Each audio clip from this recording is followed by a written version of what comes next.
What is good, streaming people? Welcome to Fantasy Football's Today's Watch Party here on CBS Sports HQ, the FFT's YouTube page, and the Twitch channel. I'm Tommy Tran alongside Dave Richard and Heath Cummings. And don't worry if you're missing Jamey Eisenberg. He'll be joining us in just a little bit. We also have a couple analysts that will be talking about this over the next 2 hours here on day 3 of the NFL Draft. Before we get out to Pete Prisco and Danny Cannell, Heath and Dave, what do you think about day 3 after we finished a pretty exciting day 2? Dave, let's start with you. It was an exciting day 2, but not a lot of running backs were taken on day 2, and there are a lot of running backs that are still out there that can impact players who are currently penciled in as starters in places like Atlanta, Miami, and Buffalo. But the longer we go without those spots being filled, the more likely the veterans that are there, the Mike Davises, Myles Gaskin, Zach Moss, those guys become fantasy relevant. They become number 2 fantasy running backs. We're always looking for running backs in fantasy. We're going to have a lot of them this year, and I think those 3 would be good to have as number 2 options. Yeah, we went into yesterday, and you looked at the top of the second round, and you had the Jets, you had the Falcons, you had the Dolphins. You thought, man, all those teams need a running back. We'll get some running backs taken today. And now you look going into day 3, you got the Jets, you got the Falcons, no Dolphins at the top. So I try really hard not to elevate a running back based on a day 3 landing spot, but the Falcons take one of those running backs, and it's going to be very difficult not to elevate the rookie running back based on a day 3 landing spot. In the typical Heath Cummings morning blitz on Twitter, this was one of your tweets. Again, this is sort of that Bart Simpson gif, if you can get it right, to write it and finish it out there, Heath. Yeah, it's generally, but again, we went into this thinking it's not necessarily a very good running back class. The NFL's kind of told us they felt the same way with only 4 of them going in the first 2 days. So when we see that 5th running back off the board, we probably shouldn't treat him like a typical 5th running back off the board. That being said, if he goes to Atlanta, it's going to be difficult. Well, or the Jets, because look at what the Jets have at running back right now. Not that you should be excited about any Jets players, but at least I tweeted this morning. If Michael Carter goes to the Jets, I really liked Michael Carter out of North Carolina. If he goes to the Jets, who's stopping him from being maybe the primary early downs guy for them? That would be kind of exciting. I would be interested in that for my fantasy squad. All right, so we're going to continue that conversation here on day 3, rounds 4 through 7. And again, 105 picks already off the board, up to 259 is what we'll be finishing when the day is over. That's from a fantasy perspective. We've also got Pete Prisco and Danny Cannell standing by. Guys, your thoughts on day 3 here in the draft. And Pete, I'll start with you. There's some good players left. And, mentioned the running back position. I think Kenneth Gainwell from Memphis, he opted out last year. Big play threat, really showed up in 2019. I think he'd be an early pick if I were looking for a running back here. But there's a lot of other good positions. I think Tyler Shelvin, the nose tackle from LSU, big power player. I think he goes probably in this 4th round. Some decent receivers left, speed guys like Smith-Marset from Iowa. Des Fitzpatrick, the other receiver at Louisville, a guy I really like. Some of the coaches turned me on to him. Doesn't run like Tutu Atwell, but he's more of a polished, bigger receiver. There's still a lot of good talent left on this board, and I think you're going to see, really in this 4th round, you're going to see some jockeying for needs, maybe more than the talent level of a player. I love it. Totally agree, Pete. I have a fondness for the 4th round because that's where I was taken. And I remember that being the longest night of my life after I didn't go the first day, which at the time was rounds 1, 2, and 3. There's a lot of players that get caught up in the mock drafts, what your agents, your family members are telling you, and you've dropped to this place. But to echo everyone's point, there are really some good players available. And I totally agree with Pete. This is where you meet some more of the needs. And you guys already mentioned some of the running backs that are available. Ramondre Stevenson of Oklahoma is another running back on the board who could be a difference maker for somebody. Tylan Wallace is a wide receiver out of Oklahoma State. Pete mentioned Tyler Shelvin as a defensive tackle. There's a defensive tackle at Florida State, and Marvin Wilson, who dramatically dropped down the draft boards just a year ago. If he had opted out, he could have been a late 1st round, upper 2nd round pick, but he didn't have the best year this season. And it's understandable. It was a COVID year. Things were weird. Didn't get to work out as much. So there are going to be some opportunities from players. And my favorite part about it, guys that I played with, guys that were 4th, 5th, 6th, and 7th round, they come in with an attitude. They want to prove to the world, a la Tom Brady, that everyone passed over me, and they come in with a chip on their shoulder. And that could be great for a locker room that pushes that motivation inside a locker room, pushes everyone to be better. No notice there, Danny Cannell's got that Florida State helmet there behind him and already getting that love there here on the FFT podcast. We also, if you've just been joining us on Twitch or on YouTube, answering your questions here on the show. We've got Eric DeBardinas, also known as Debo, joining us right now. And what have we seen so far, Debo, on the question comment front? Tommy, this one is from Los Locos, and he asks, if Jerick McKinnon is the last move the Kansas City Chiefs do with the changes at offensive line, are you guys making changes to your Clyde Edwards-Helaire rankings? Now, Creed Humphrey went in the draft out of Oklahoma in the second round to Kansas City. They signed Joe Thuney and Austin Blythe in free agency. Orlando Brown came over from a trade. They got Kyle Long, our former coworker, out of retirement, and then Laurent Duvernay-Tardif opted out of last season. So a lot of changes to the offensive line. If this is it with McKinnon, what changes are you making to CEH? Yeah, I mean, the offensive line obviously was a huge concern just a couple months ago, and now it looks like it could be one of the better offensive lines in the NFL. So that's great for Clyde Edwards-Helaire. The question is, how much do the Chiefs want to throw it to him? Patrick Mahomes has not been a quarterback that traditionally dumps it off a lot to the running backs. He's looking downfield or he's dumping it off to Tyreek Hill. And bring in McKinnon doesn't make me feel better because they threw more to Darrell Williams than they did to Clyde Edwards-Helaire in the second half and in the playoffs last year. So I'm still going to view him as a low-end number 2 running back who needs to prove it to me. This is a guy who we thought was a borderline top 5 talent at running back in last year's class. And then the Chiefs drafted him in the first round, and everybody said, well, he's the number 1 running back in Dynasty this year. We saw that's not true. Now we need to see, can he be a workhorse back over a full season and be a true 3 downs back? I'm not sure yet. I don't know if he's going to get there either, and I feel like I've got him ranked too high. I have him as a high-end number 2 fantasy running back, and the more and more I think about other running backs I have behind him, the more I want to pull him down. Here's a stat that really scared the pants off me, and I'm sorry for that visual. He had only 6 goal-to-go attempts last year. Goal line carries, where if he doesn't get in the end zone, it's a failure of a carry. He only converted 1 of the 6. 4 of them came in week 1 against Houston. Everybody remembers that. And we thought at the time, he's going to get a ton more. Don't worry about it. Meanwhile, Patrick Mahomes had 10 passes inside the 3-yard line last year and 2 touchdown runs from 3 yards out. Twice as many touches as Clyde Edwards-Helaire. And now they bring in McKinnon. And McKinnon's been a fly in the ointment for so long. It's annoying as a passing downs guy, but it makes sense for them. And Darrell Williams can also work as a change of pace guy with Clyde Edwards-Helaire.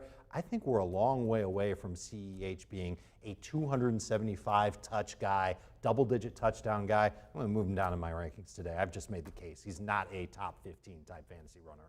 Love that question. Keep them coming to the comment section. Again, Debo will be delivering those throughout the show here on FFT. We talk about quarterbacks now as we segue over to best available here on day 3. Of course, we saw 5 quarterbacks go in the first round, 3 more here on day 2. You've got Jamey Newman, who had transferred and then opted out there. Number 1 of the best available quarterbacks in terms of CBS Sports, Felipe Franks, Shane Buechele, Sam Ehlinger, and KJ Costello round out the top 5. Danny, I'll bring you back in here. What do you think about the best available quarterbacks list? Who I think lost a boatload of money by opting out. And there have been examples both way. I mentioned Marvin Wilson earlier. I think coming back hurt him and not opting out. But I think Jamey Newman is a player, had he gone to Georgia, stuck it out and played, could have been a second-round pick a la Kyle Trask, because he's a pretty raw, quarterback with some skill set that, big, strong arm. He's physical. He can move. He would be somebody that could become a project for somebody sees value in. The other quarterback that I like is Felipe Franks, who started off his career as a, highly touted recruit, went to Florida, just was a little bit all over the map, played in some different systems, never kind of got it figured out, then went to Arkansas, had a decent year. But you talk about raw potential, kind of one of those like a Josh Allen type body with a big arm, can run around. He's just, he's a little bit immature, but maybe through some of the adversity, had an injury at Florida that, kind of changed his career path. He's benched. He had to go to a different school. Maybe some of that adversity has allowed him to mature somewhat. And again, you have a player who comes in hungry with a chip on his shoulder, who is uber talented, physically gifted, maybe given the right scenario where he could sit out, you could see him flourish in a spot. There's a couple others that I think are going to, like Ian Book, Sam Ehlinger. That's probably as far as I would go on the list. If somebody would take a 6th or a 7th round flyer on, they're probably going to be career journeymen at best.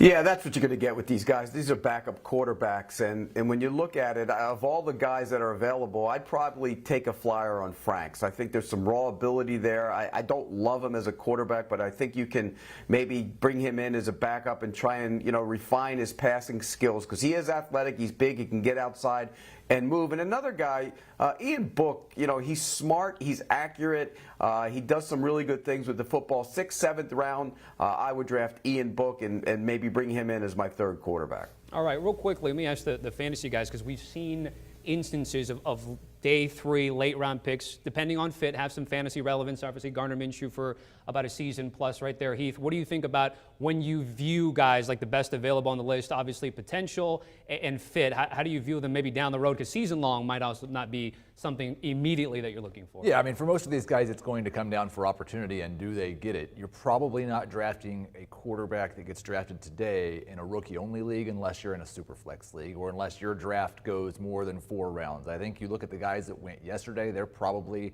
late round 3, early round 4 type guys in a 1 quarterback rookie draft. These guys today are going to be even later than that. Yeah, there's nothing really else to say about it because these are guys that no one's really thinking about as potential starters in the NFL. Pretty much every starting spot's been booked already, and anybody that gets picked today is unlikely to get one of those spots by week 1.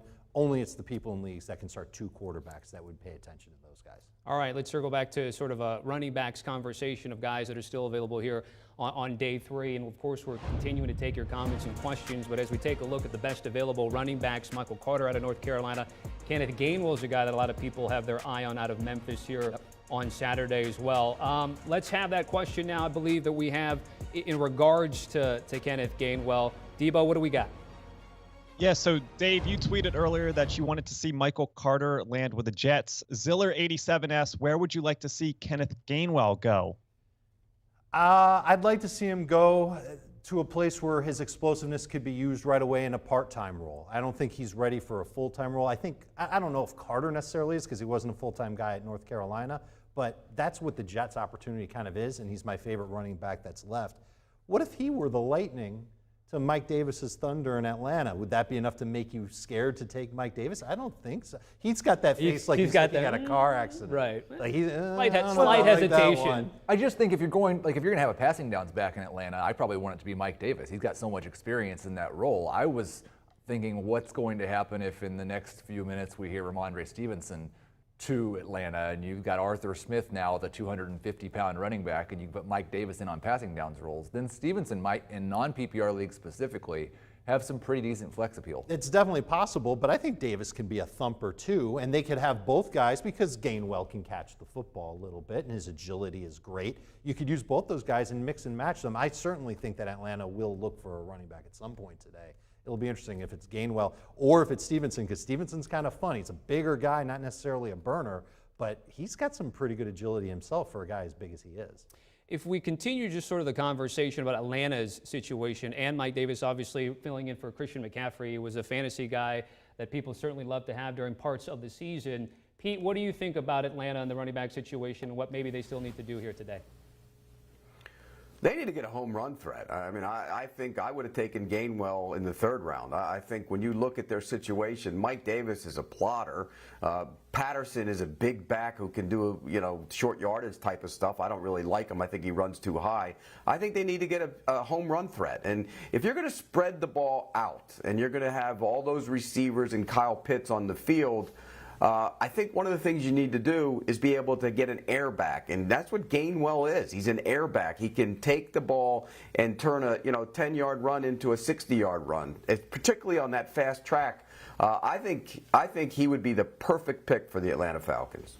All right, we are starting, of course, here day 3, round 4 of the NFL draft, and the Jacksonville Jaguars, who had the top overall pick and took Trevor Lawrence there. They have here with pick 106 to start the day here at round 4. Jay Tufele, the defensive lineman out of USC. Pete, I'll go back to you.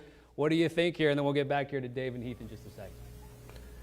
This kid probably would have been a 2nd-round pick had he played last year. And the story is actually an amazing one. He opted out because his family had COVID situations, and his sister actually got very, very sick. And was in the hospital for a long time and recovered. He's got amazing talent. I mean, he's a big, strong kid who can move, and he's a guy that when you put on the tape, he really showed up in 2019. So, again, Jaguars need help on the defensive line. That was one thing Urban Meyer said. They spent money in free agency on that position. They added Malcolm Brown in a trade, Roy Robertson, Harris. They're going to be much better on their defensive line than they've been in years past, and that was a priority for Urban Meyer. Dave, you kind of had your hands up there when I mentioned Jay Tufele. What do you think? It's not about Jay Tufele. It's what happened after Jay Tufele got picked. But I do agree that Jacksonville's defense needs these big bodies up front. They need to do a better job of letting that pass rush happen, let Josh Allen really take off. So I get where they're coming from on this pick. Heath, what do we think about Jacksonville from a fantasy perspective, day 1, day 2, heading in here to day 3? It's exciting. Like, you've got obviously the Trevor Lawrence, and the running back situation's a little messy. I think the interesting thing is going to be they've got competition just about everywhere on the offense. We don't know exactly how the targets will be distributed between DJ Chark, Laviska Shenault, and Marvin Jones. We don't know exactly what they'll do at running back with James Robinson, and they mentioned Carlos Hyde, but certainly he shouldn't touch the football, and Travis Etienne. So I think there's a lot of intrigue and excitement, but I don't know that outside of Lawrence, and really not even Lawrence, I'm not sure how many of these guys you'll draft as surefire week 1 starters. Danny, you're a quarterback. Trevor Lawrence, what is he walking into? What expectations do you have for him going into Jacksonville with Urban Meyer? Same as everybody else. I mean, this is the player that's been, we have LeBron James as the king. He was on the cover of Sports Illustrated in 8th grade, right? This is the comp in the NFL. This is a player who's been pegged to be this first #1 overall pick since he was in about the 8th grade. And everywhere he's been, whether it was high school where he won, Clemson where he stepped in as a true freshman and won the national championship and then had success every year. And then, it was just a culmination of all of that. I think that trend continues. He's got everything you would want in a franchise quarterback, from the physical skill sets to the intangibles. And that's the only way that Urban Meyer was coming out of retirement, out of the broadcast studio, was if he got the perfect situation. And I think this was the perfect situation because he gets a clean slate with a ton of power, and he gets the quarterback, and now he's building some of the pieces around him. And I do think it's interesting that Urban Meyer's draft picks do mirror guys that were 4- and 5-star recruits coming out of high school, because Urban Meyer was always so big on recruiting. And it's the same thing in the NFL, except you have salary cap restrictions, which makes the draft that much more important. So you're seeing 5 stars, Travis Etienne, former 5-star, Trevor Lawrence, former 5-star. You're seeing a trend of players who were highly recruited high school players that had successful NFL college careers that now Urban Meyer is taking. So I think this is a perfect scenario for Trevor Lawrence, and I think the sky is the limit. And I think, and Pete's on board with this one. I don't know if I'm willing to go to the Super Bowl anytime soon, but I do think, close to 500 year in a wide open division. Like, think about what that could do for momentum and building a solid foundation, where in a few years you could see them be ready to make a deep playoff run. All right, so by the way, the Jacksonville Jaguars have another pick here in the 4th round, pick 130 coming up, so we'll announce that in just a little bit. But Dave had his hands up because he mentioned it wasn't this pick, it was the one after, and that is Michael Carter, the running back out of UNC, which we had on the best available board. We can wipe that. We've already used that and throw it off there. Your thoughts there with the Jets? A little more than 2 hours ago, I tweeted that this guy would be a great fit for the New York Jets, and we even talked about it on the air. And now here it is. It's happened, and it's great because this guy is a cutback Houdini who can make plays happen. He's a little guy, but he's physical, and I think that he can hide behind this big offensive line. Remember, they've got Becton at left tackle. They just drafted Vera Tucker. And now this little guy can get lost behind them and make plays, make the first defender miss, and then take off for decent distance. But this is a Jets offense that's going to be run by 49ers brains. These are guys that were in San Francisco last year. They're probably not going to give Carter every down work, and I don't think he can handle 3rd down work. He's a good pass catcher out of the backfield. He's terrible in pass protection. He also doesn't have breakaway speed, but he's got good speed. He's a functional starting type running back for the Jets. Wouldn't surprise me at all if he started mattering in fantasy from the early going. This is going to be somebody who's going to be a lot of fun to evaluate and to put in draft boards. And I wonder if we're going to get to a point where we're taking him over his teammate at UNC, Javonte Williams, in seasonal fantasy drafts. Yeah, that was an excellent breakdown. I'm just struck by the pure poetry of Leon Washington announcing the Michael Carter pick, because these guys, you look at Leon Washington coming out of college, 5'8", 201 pounds. Michael Carter, 5'8", 201 pounds.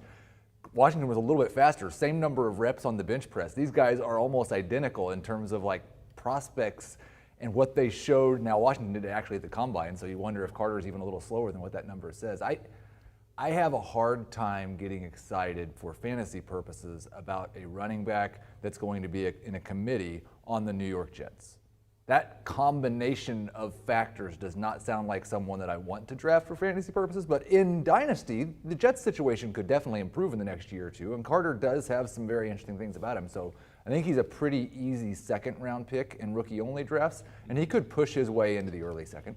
In the early second, you said? Yeah, I think so too. And I'm probably going to end up breaking my rule that I said last night, which is don't draft any Jets, because now here's a Jets player that I like. Would I take him before round 8 or round 9 in a seasonal draft? It really depends on how many running backs are left on the board, I guess, at that point. I'd probably say, yeah. That round 9 range is where I'd look for him to draft him, because I love running back depth. Tommy, Heath, you guys know this. Yep. I draft running backs like crazy. I want to have guys that I can find in those middle rounds and actually want to have on my bench to start the year. This is going to be one of those guys. It'll be interesting because you mentioned that and changing maybe instantaneously your philosophy. You say maybe round 8. When we start doing our mock drafts, it'll be interesting to see where he goes to kind of keep tabs and sort of an ADP value of what people think on that front. Danny, you've got some thoughts here on Michael Carter. What do you think about the fit here for New York? I like it. I'm excited for this player. Javonte Williams was another one early. These Carolina backs really caught my eye. Shout out ACC making a run here with some picks. But you saw what they were capable of. Totally agree with these guys. A little bit on the small side, but he's got explosive speeds. He can catch the ball. We know what a premium that is from the running back position. And I would tell you, overall, of what the Jets are doing, I thought they reached a little bit, gave up a lot to move up to get Vera Tucker. But if they liked him and they need offensive line help, I don't hate it. Elijah Moore, I loved as a wide receiver coming out of Ole Miss, the most productive receiver in the country last season. And now you throw in Michael Carter. Like, I'm starting to look at the weapons that they're giving Zach Wilson and what Mike LaFleur wants to do, saying we want to run the football, but more importantly, you've got guys that are twitchy, that you can get easier throws for a young quarterback to get out of his hands quickly. So if you are struggling on the offensive line, you can get it out, get it in those hands of these quick twitch guys, and then they can make a lot of hay after the catch. So I like this pick for the Jets. All right, the Jets, they're going with Michael Carter at running back. The next pick, Darren Hall, is going to be selected by the Atlanta Falcons. And we have Chris Trapasso standing by, our draft analyst here. What more can you tell us about the DB? This is someone with a really high floor. He had a lot of ball production at San Diego State. In 2019, 16 pass breakups, and then he followed that up with 3 interceptions this past year. I think he has the suddenness, the lightness in his feet to play on the outside, and we know that the Falcons can score points. It's just all about adding to their defense. They bring in Kyle Pitts earlier, so they're not worried about that side of the ball. I think adding more to the secondary is vital to really round out this team. I really liked watching Darren Hall's film. Good recovery speed down the field, and he aggressively plays the football in the air.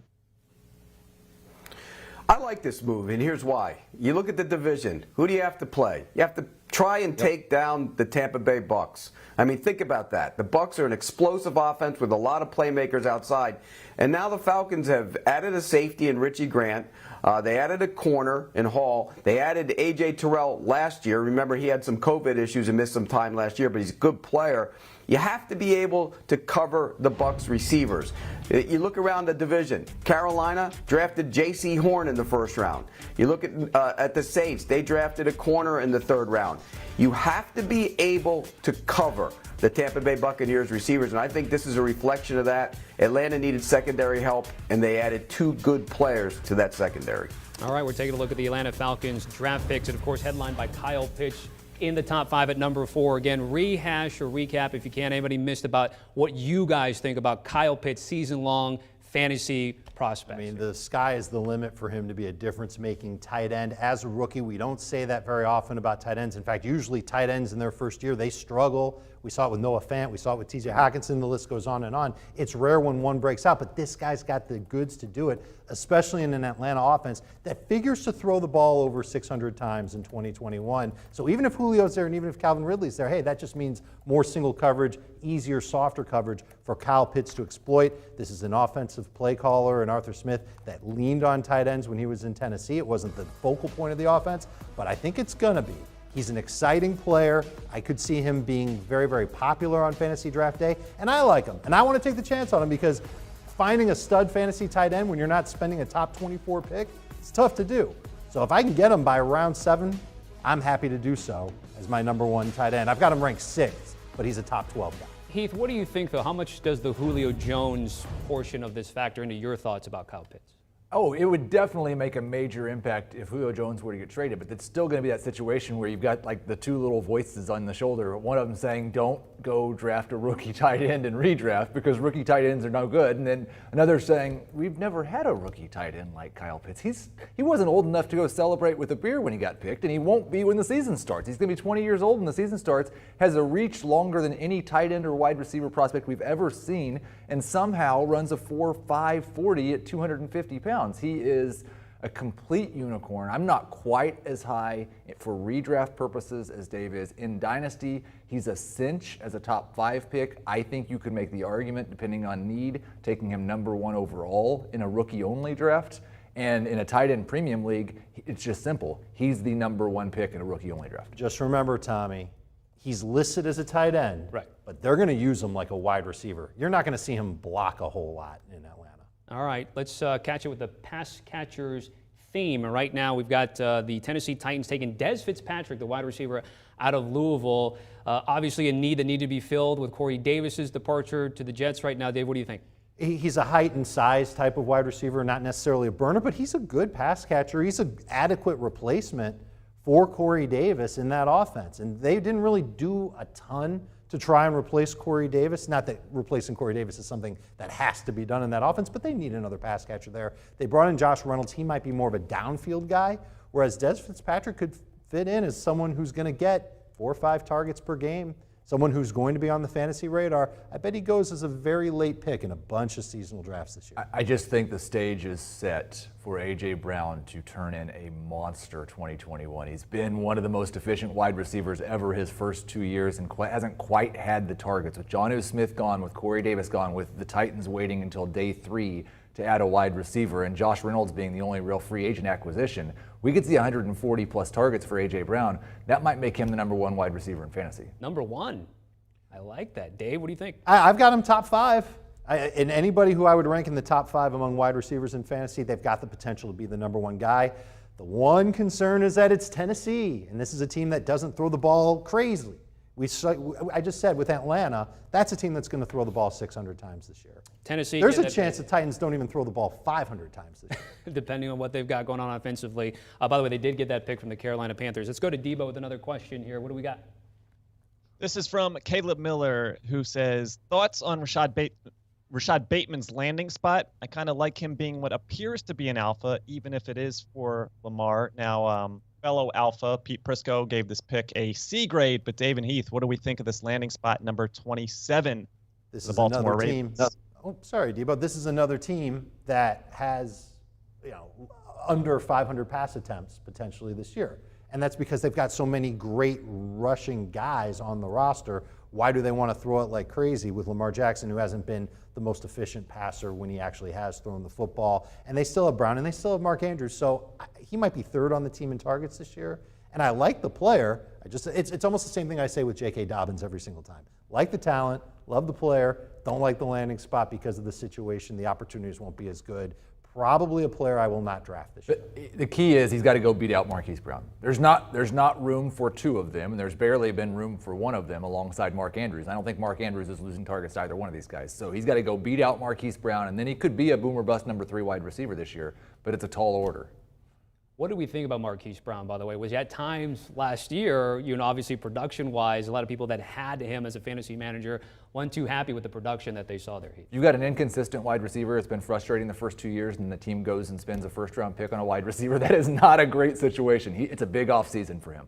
I think they wanted to do something at wide receiver this offseason to take pressure off of Marquise Brown. I like the way he finished the year. He had a lot of touchdowns in his last 6 regular season games, and then he came up big in the playoffs. What they ended up doing was they changed his depth of target. He was going deep a lot in the first 10 games of the year. They brought him in a little bit. The efficiency went up. The touchdowns went up. Half of his touchdowns were inside of 5 yards. I think that that's something that they could continue to work with, and I think that's something that could potentially help Bateman if he were to match up target for target with Marquise Brown and Mark Andrews, but the concern is that he won't necessarily do that, and those opportunities just won't quite be there for him. Back to the 4th round, pick 110. The Cleveland Browns take James Hudson, the offensive lineman out of Cincy. Chris Trapasso given an A- grade here. Yeah, I really like this. Even though we understand how good the Cleveland Browns are up front, I think when you have a good offensive line, it's always smart to invest once you get on to day 3. And James Hudson at the Senior Bowl down in Mobile, Alabama, had a great week. Everyone saw how athletic he is on the field, and that's really the key to his game. He quick sets in pass protection very well, and there's a lot of suddenness on the field. He didn't test very well, and I think that's probably why he's still available. Could be a tackle, could be a guard once he gets to the NFL, but I think for a team that understands how important blocking for Baker Mayfield and those 2 quality backs in Nick Chubb and Kareem Hunt, it's good to have some reinforcement and some quality depth. James Hudson, probably a second-year type of player. He needs a little bit of coaching on his technique, but there's kind of a moldable ball of clay. So I really like this pick for the Browns to start the 4th round.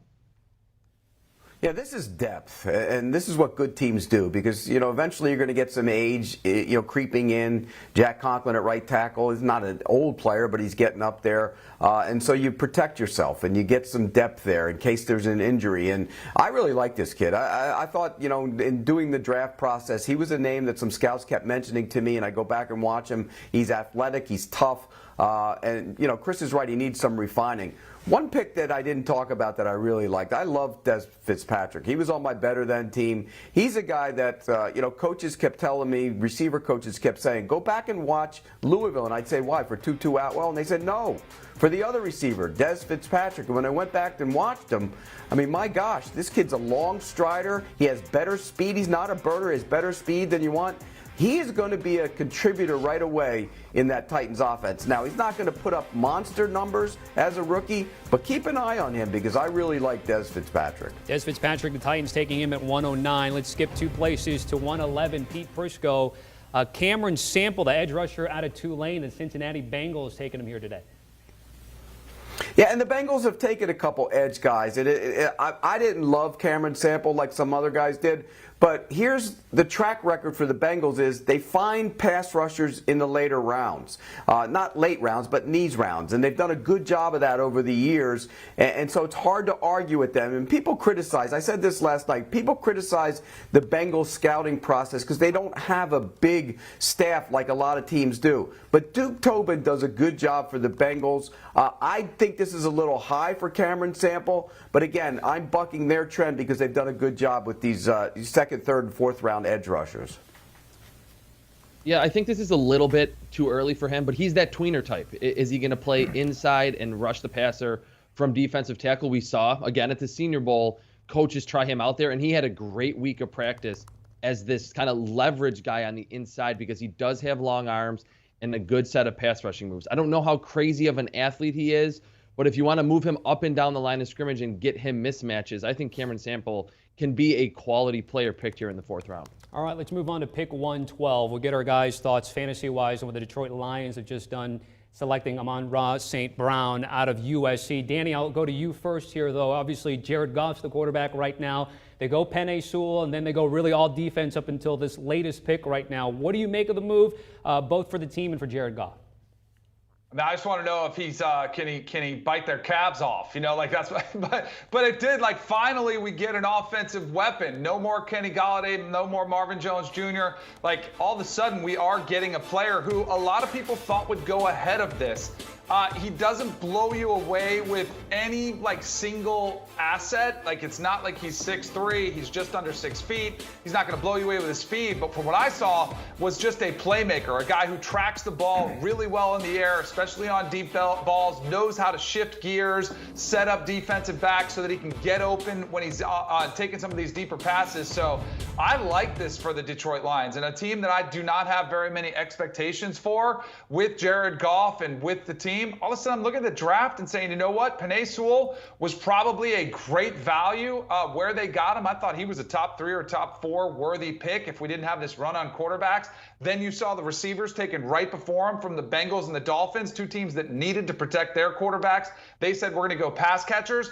I actually like this model where you get a very, very close to certainty of an offensive tackle in Penei Sewell, and then you kind of take a little less risk in the 4th round here with Amon-Ra St. Brown. So I like the Detroit Lions philosophy so far, and I find myself, I'm kind of checking myself saying it, but I like the draft they're putting together so far. They've got back-to-back picks here in the 4th round. Heath, what do you think? Are you as excited as Danny is a little bit here? Oh, I'm pretty excited. We talk about fantasy football all the time. It's a combination of opportunity and talent.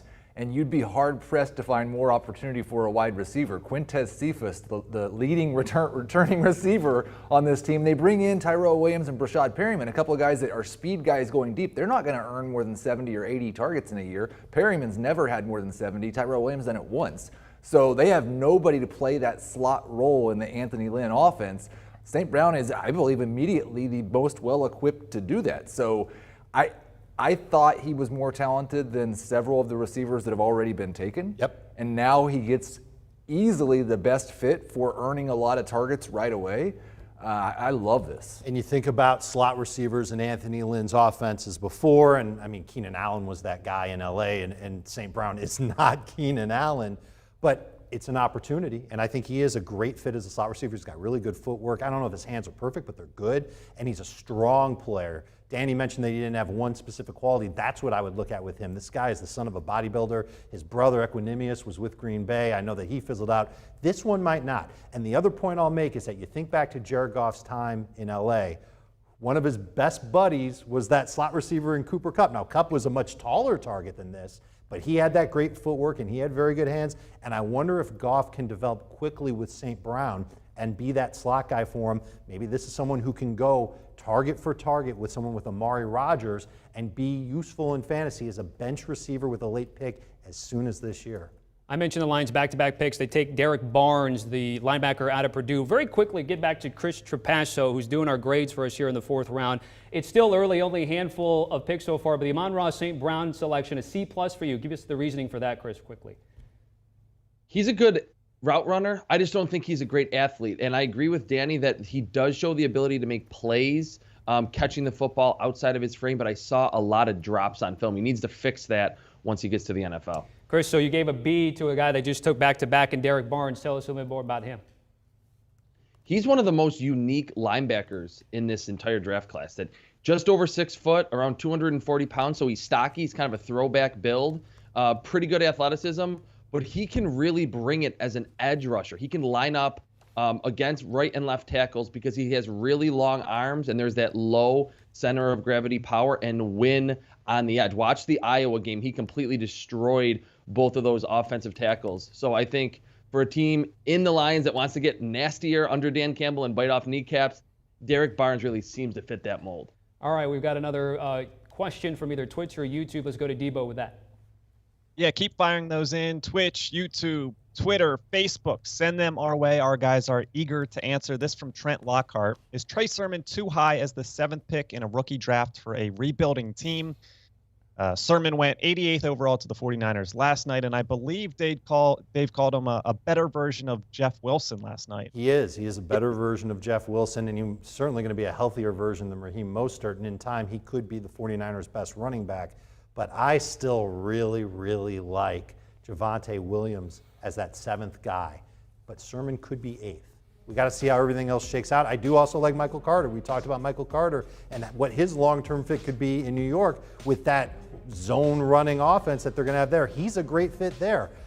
He's a candidate for 8th overall. I think that's when the picking will start for Sermon. But he could also go as late as 12th overall because there just might be some people who aren't as excited about a 49ers running back, knowing that this coaching staff probably isn't going anywhere anytime soon. Unless Trey Lance really, really stinks, they're going to be around for a while. And Sermon probably won't last as long as those coaches will. Could be just, he could get the Jeff Wilson bums rush treatment after this year if he can't get the job done.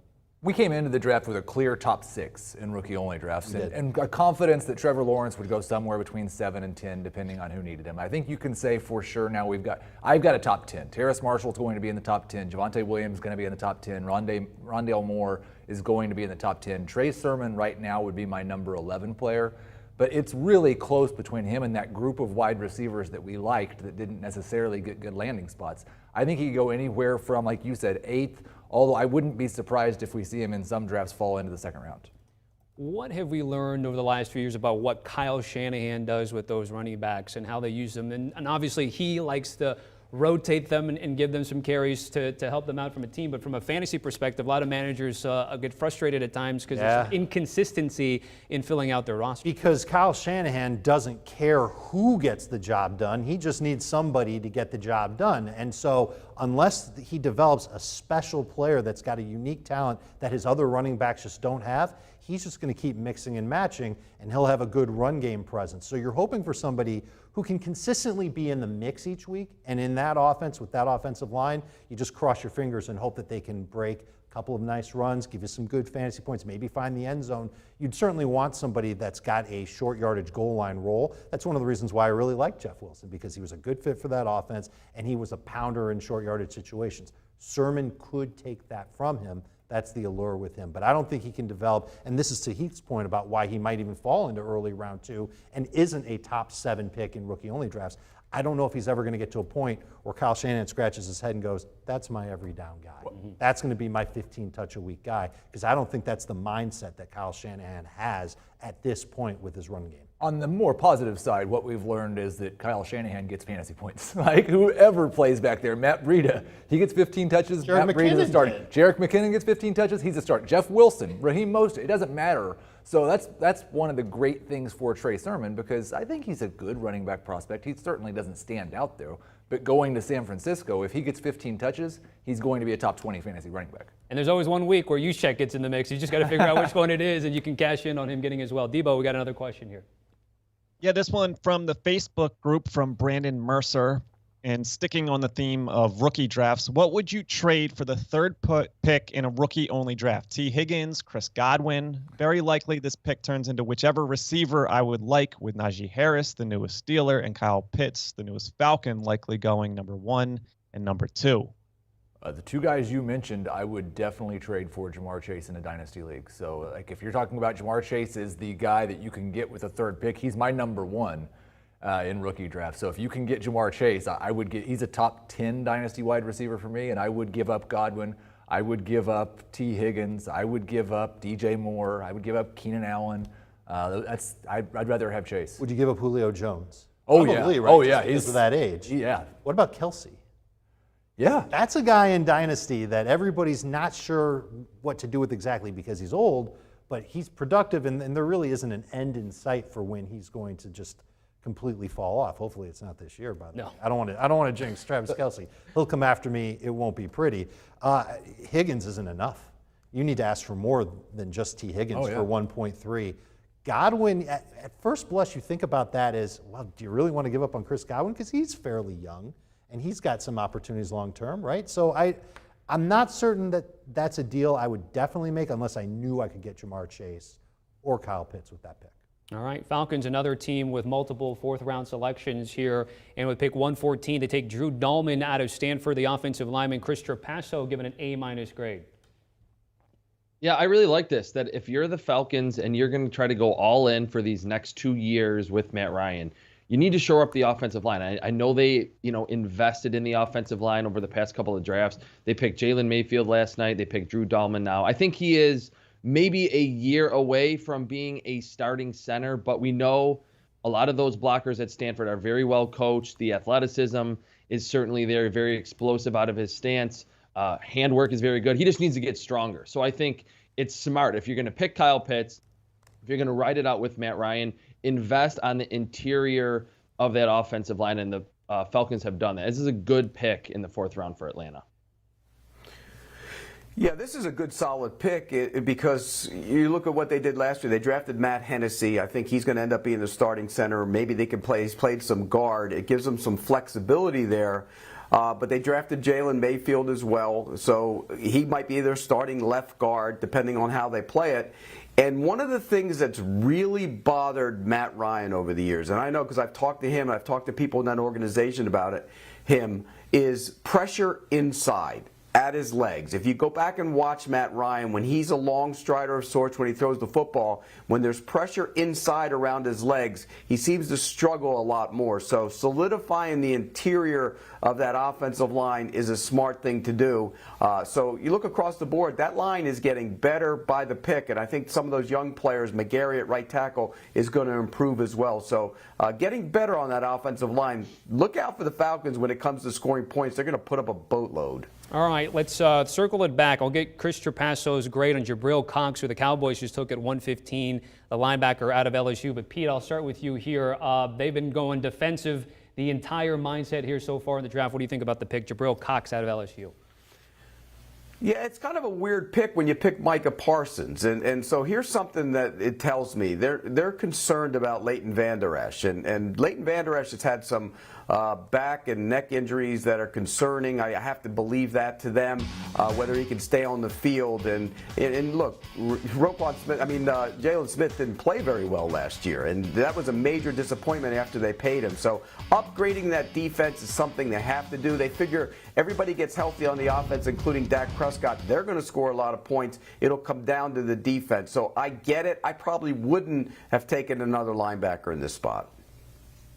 But you look at their philosophy is clear. They spent a lot of money in free agency and taking care of Dak Prescott, Ezekiel Elliott, others, but now they have to build the defense up, which has been awful. Now you got Sean Lee retiring, so they're adding some depth to the position. And I also see them willing to take risks. Micah Parsons comes in with some character flaws. Kelvin Joseph, the defensive back out of Kentucky, was this high-risk, high-reward type player. Jabril Cox, I don't think is a high-risk, high-reward. I think you know exactly what you're getting. I think he's a solid linebacker who is probably a little bit better outside the box than in, but he brings in some intangibles that I think, like he's a solid leader, a guy who stepped up at LSU. I don't know if you could say that about Micah Parsons. So from that perspective, I like it, but I think it's very clear that the Cowboys decided to spend the money on the offensive side of the ball and build through the draft on the defensive side of the ball, and that's what you're seeing play out. Yeah, there's one reason why I really like this pick for the Cowboys in the 4th round. Jabril Cox is outstanding in coverage. And I think Micah Parsons has all the speed and the size, but he's more of a downhill player. We didn't see him drop into coverage very often. He was more of a blitzer and an edge rusher. And I think Jalen Smith, his specialty is playing the run. I think when Leighton Vander Esch is healthy, he's the best 3-down linebacker of that group. But Jabril Cox is kind of built like a bigger safety. And I thought it was really impressive, him going from North Dakota State, transferring to LSU, and then really looking like that situation in the SEC wasn't too big for him. So I think the Cowboys realized that they have a lot of downhill run defenders and blitzers in their linebacker group. They needed someone who could cover tight end. So I actually like this pick for Dallas. An A- from Chris Trapasso and Jabril Cox. Staying in the division at pick 116, the New York Giants are taking Ellerson Smith, the edge rusher out of Northern Iowa. Pete, what do you think about what the Giants are doing as a whole, in particular this pick as well? I think the Giants have had a heck of a draft. Look, this kid has got some raw ability, and we know Dave Gettleman needs to get some edge help, so it makes some sense. But I love what the Giants have done in this draft. I mean, when you look at it, they traded down and got a first-round pick next year. They draft Kadarius Toney, who's a playmaker, to add to the offense when they have to find out if Daniel Jones is the real thing this year. I think that's important. So, Dave Gettleman normally doesn't trade down. He normally doesn't draft little receivers, and that's exactly what he did in the first round. But I think, all in all, I think the Giants have had a solid day. If Azeez Ojulari, and I think he might be the key to their entire draft, if he is healthy, and again, there are concerns, and there were a lot of concerns leading up to the draft from teams about his knee.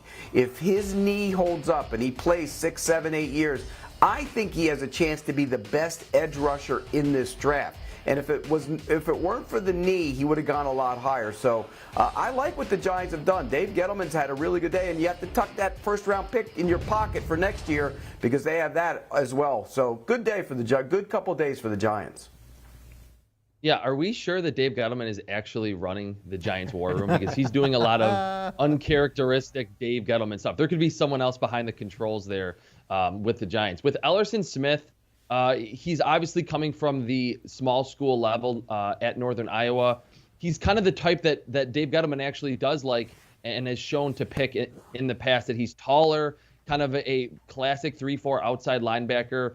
I like that he has pass rushing moves. I just think he needs to get a lot stronger once he gets to the NFL. But like Pete said, picking Azeez Ojulari is the instant impact guy. I think down the road, Ellerson Smith can really round out this edge rusher group. So I didn't love the selection, but I agree with Pete. Overall, this is a very smart draft from Dave Gettleman in year 3 of Daniel Jones. Again, that's reflective of the draft grades given by Pete Prisco in the first round, then Chris Trapasso in the subsequent rounds. By the way, a B for Kadarius Toney, and then an A for Ojulari, Robinson, and Smith there from Trapasso on the Giants picks. And the guys are talking about how much they love what Dave Gettleman's are doing. Let's go circle back to Kadarius Toney, because the Giants trade back and they'll be able to get that wide receiver out of Florida. What do you think about the fantasy prospects for him this year?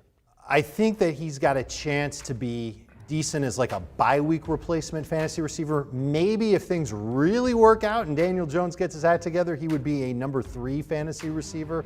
But don't draft him like that. Draft him as someone that you're going to put on your bench and see how the first month of the season goes.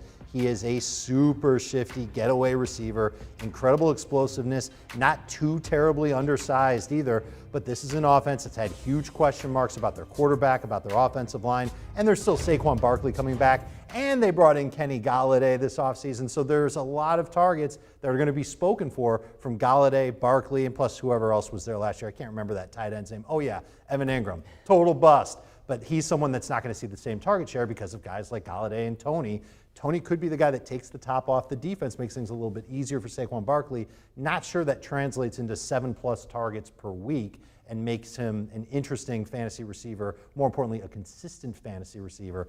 I don't see that. He's a late-round pick. One of those guys where I liked what he's going to do for the Giants more than what the Giants are going to do for him, because you look at this New York offense for the next 3 years, Saquon Barkley does all the stuff close to the line of scrimmage that we'd like to see Kadarius Toney do in the passing game. Kenny Golladay is going to be the number 1 wide receiver on this team for the next 3 or 4 years. So you look at like what's his potential in New York, and you're hoping he becomes Daniel Jones' number 2 wide receiver in an offense that's going to dedicate 250 targets to running backs and tight ends. That's not a real desirable role. I do think he's a good player. I do think that there's potential for him to become maybe a number 3 wide receiver for fantasy purposes.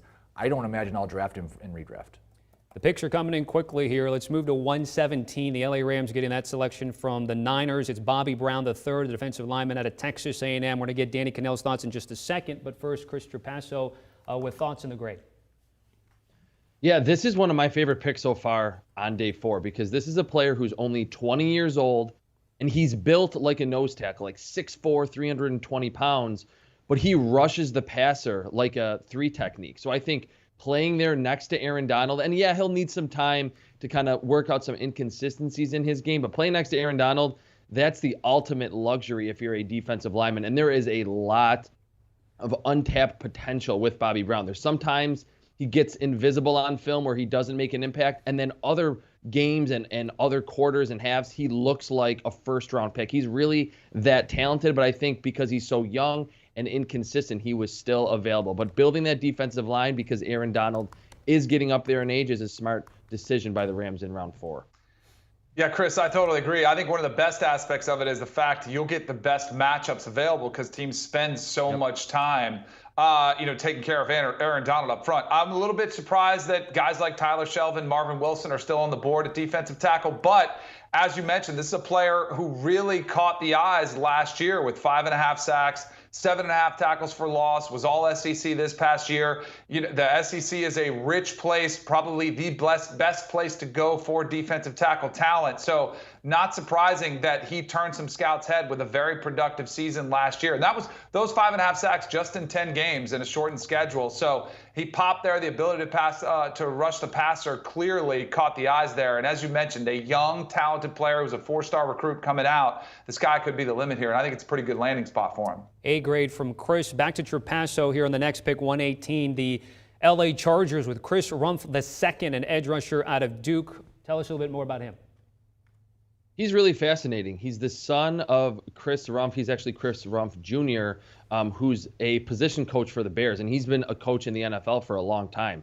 With Chris Rumph, the Chargers are getting, to me, the edge rusher with the best arsenal of pass rushing moves. He can beat blockers. Any move in the book, he has it in his arsenal. I'm just a little concerned. He's a little smaller and can get pushed around a little bit inside. Duke had to really move him around and almost use him as a linebacker in college. But if you can add weight to his frame and more power, this is a great value selection for a team that does need some help at the pass rushing spot opposite Joey Bosa. All right, let's continue the conversation here with the round 4 selections at 119 and 120. We got Kene Nwangu, the running back out of Iowa State, selected by the Minnesota Vikings. And at 120, Ramondre Stevenson, a running back out of Oklahoma. And we've got Jamey Eisenberg joining the party here. Jamey, what do we think about these two guys? Well, obviously, you know, the Vikings looking to shore up their depth at the running back position. You know who the guy is. It's Dalvin Cook. You don't have to worry about him losing any work. This is going to be Mike Boone's replacement, so he'll compete with Alexander Madison for a backup role, and, you know, nothing to concern yourself about if you're the Dalvin Cook fantasy manager taking him with a top 3 overall selection. Ramondre Stevenson's interesting, though, because you know what the Patriots are and how well they like to use their running backs. So we could be looking at a situation where there's another mouth to feed in that backfield, and we'll see how Stevenson does. Sony Michel probably gone after this season. We'll see if Damian Harris can finally live up to the expectations of being the lead running back. I think he's going to get the first crack at it, but Stevenson's somebody you want to keep an eye on, and eventually he could be the lead running back for New England, but we know what that means. It's probably not going to be somebody who's going to get a lot of work. So not someone I'm going to be really excited about this year, but maybe for 2022 and beyond, that could be somebody you want to keep an eye on. Yeah, you look at Nwangu, he had 896 return yards in his freshman year. 744 career rushing yards. So this is their return specialist. I don't imagine he's going to have any fantasy relevance at any point in his career, except for in return yardage leagues, and he could be very good in those. He was very good as a returner at Iowa State. Stevenson, I mean, the Patriots have a type, and this is the type of luxury pick you can make when you have a wide receiver core that's just chock full of talent with guys like Nelson Aguilar and Jacoby Myers. I have a real hard time believing that either of these guys will matter a lot for fantasy. I did like Stevenson coming out, but I think the landing spot's bad. He's going to be a role player in that run game, and especially while Cam Newton is the quarterback, which might be for like 4 games this year, who knows. He's going to lose out those goal line carries to Cam. It's not going to be Stevenson plowing it in, so he might not be able to make his best impact until Mac Jones is under center. Who knows when that's going to be? And then when he does, I doubt he's going to be in a position where the Patriots give him a lot of work. So it's a lose-lose for Stevenson, and Heath said it with Nwangu. He's going to be a return guy, occasional carry here and there because of his speed. What I love about these picks is it makes it very easy for me to stick to my tweet from this morning. Right. I will not elevate these guys based on landing spots. No need from these two selections to deviate from that thought process. Let's go to pick 121, where the Jacksonville Jaguars are taking an edge rusher out of UAB. It is Jordan Smith. We got Pete Prisco back here. What do you think here, Pete? Well, look, they have 2. You know, they're going to a new defense. They need edge rushers. Caleb Von Chason has a clear bullseye on his back this year. I mean, look, he was a disappointment as a first-round pick last year. The people I talked to in the building say he's got to amp it up and show more. He's getting a break because they are switching to more of a 3-4 front where he's going to stand up and rush the passer. But they needed a third guy. And this kid has some interesting ability. He's a bigger guy. I think he can really rush the passer. And again, this serves notice to their young edge rushers. Josh Allen's a good player, but he didn't play as well last year and had some injury issues. And Caleb Von Chason was a bit of a disappointment. That's what this pick says to me. You better get ready to get challenged for your job. Yeah, I really like this pick for Jacksonville because of what Pete said, transitioning to that 3-4 front. And Jordan Smith is a pure pass rusher. He was among the most productive edge rushers in terms of just generating pressure last season. Of course, you know, playing against lesser competition, he looks like a basketball player on the field. He's like 6'6" and 240. He needs to gain some weight, and I think that's why he was still available. He started his career at Florida and actually transferred to UAB and then tore it up there for the Blazers. So I think for a team that certainly could use more pass rushers because of K'Lavon Chaisson not having that great rookie year, you have Josh Allen there. Jordan Smith is a developmental type worth picking in the 4th round. Smith at pick 121. The next selection at 122 is a guy I believe is on Pete Prisco's better than list. It's Tyler Shelvin, the Cincinnati Bengals take on defensive lineman out of LSU. Pete, am I getting this right? 6'3", 346? Yeah, probably that's a little low at times. I mean, there's been talk that at times he's been up to 365 and didn't play last year, and that was a little bit of a concern. But you go back the year before, and in the game against Alabama, against Landon Dickerson and those big guards, it was like a bunch of maulers smacking each other on the field. I mean, those guys got after it, and he did a lot of really good things against a good offense and a good offensive line. I think he's going to have to get in with the weight room, get with the nutritionist, trim himself down. But he's a force in the middle. I love this pick. I think he's going to be a dominant player, a 2-down player. He's not going to be much help on 3rd down. But if you're looking for a run stuffer who can sometimes push the pocket when teams throw in those early downs, I like Tyler Shelvin. Yeah, I agree with Pete. And I actually think he does provide a little bit of pass rush because despite playing like in the 350s or even 360s, he's got a very good first step off the football. And I think he sheds blocks well, and he kind of uses his hands when he's getting up the field. So, yeah, he's going to thrive on 1st and 2nd down, and he's going to help the Bengals run defense. But I think among the nose tackles, and we just had Bobby Brown go a few picks ago, among the nose tackles who can actually still affect pass plays, I think Tyler Shelvin is one of them. Bengals, after picking Jamar Chase and Jackson Carman offensively, the first 2 selections going, Joseph Ossai edge, Cameron Sample edge, and then Tyler Shelvin here with the most recent pick as a defensive lineman. We got Debo with another question from a viewer. Yeah, this one from Facebook and Jeff Green, and he's asking what I'm thinking and have been anticipating for months. Do you think the Eagles will trade Zach Ertz tonight? If so, where do you think he will go? And I'll add on to that, what would that mean for current tight end Dallas Goedert on the Eagles? I think he does get traded. I wonder if he's going to be another one of these guys that might get traded after June 1st because it's easier for the salary cap digest in Philadelphia, or to be digested by the salary cap, I should say, for the Eagles.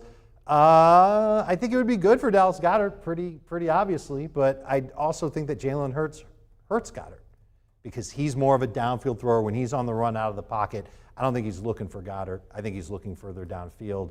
Goddard had a nice catch rate with Hurts last year, just not a lot of targets, right around 5 per game in those 3.75 games that Hurts was the starter for. So I'm not loving Goddard. I'd rather have Pitts. I'd rather draft the upside with Pitts than take Goddard. Kind of feels like another one of those situations where the Colts are calling the bluff of the Philadelphia Eagles, and they're trying to act like they have somebody else that wants Zach Ertz. They're like, nobody else wants Zach Ertz. We're going to have Zach Ertz. We'll take him after June 1st. It's fine. That's the one place where Ertz could end up going back, reuniting with Frank Reich, reuniting with Carson Wentz. I think he could be a top 12 tight end again in fantasy. You say top 12, but that was going to be my follow-up questions. Is there a dream scenario for Zach Ertz, who 3-4 years ago was in the conversation of top 3 tight end in the production that he had? Indianapolis is by far and away the best possibility. They've always been amongst the league leaders in tight end targets. They don't have anyone really to challenge him in that role right now, and their wide receiver core is so weak that he could easily jump up in targets. That's kind of what he's benefited from in Philadelphia for so long. They haven't had the wide receiver, or at least healthy wide receivers around him.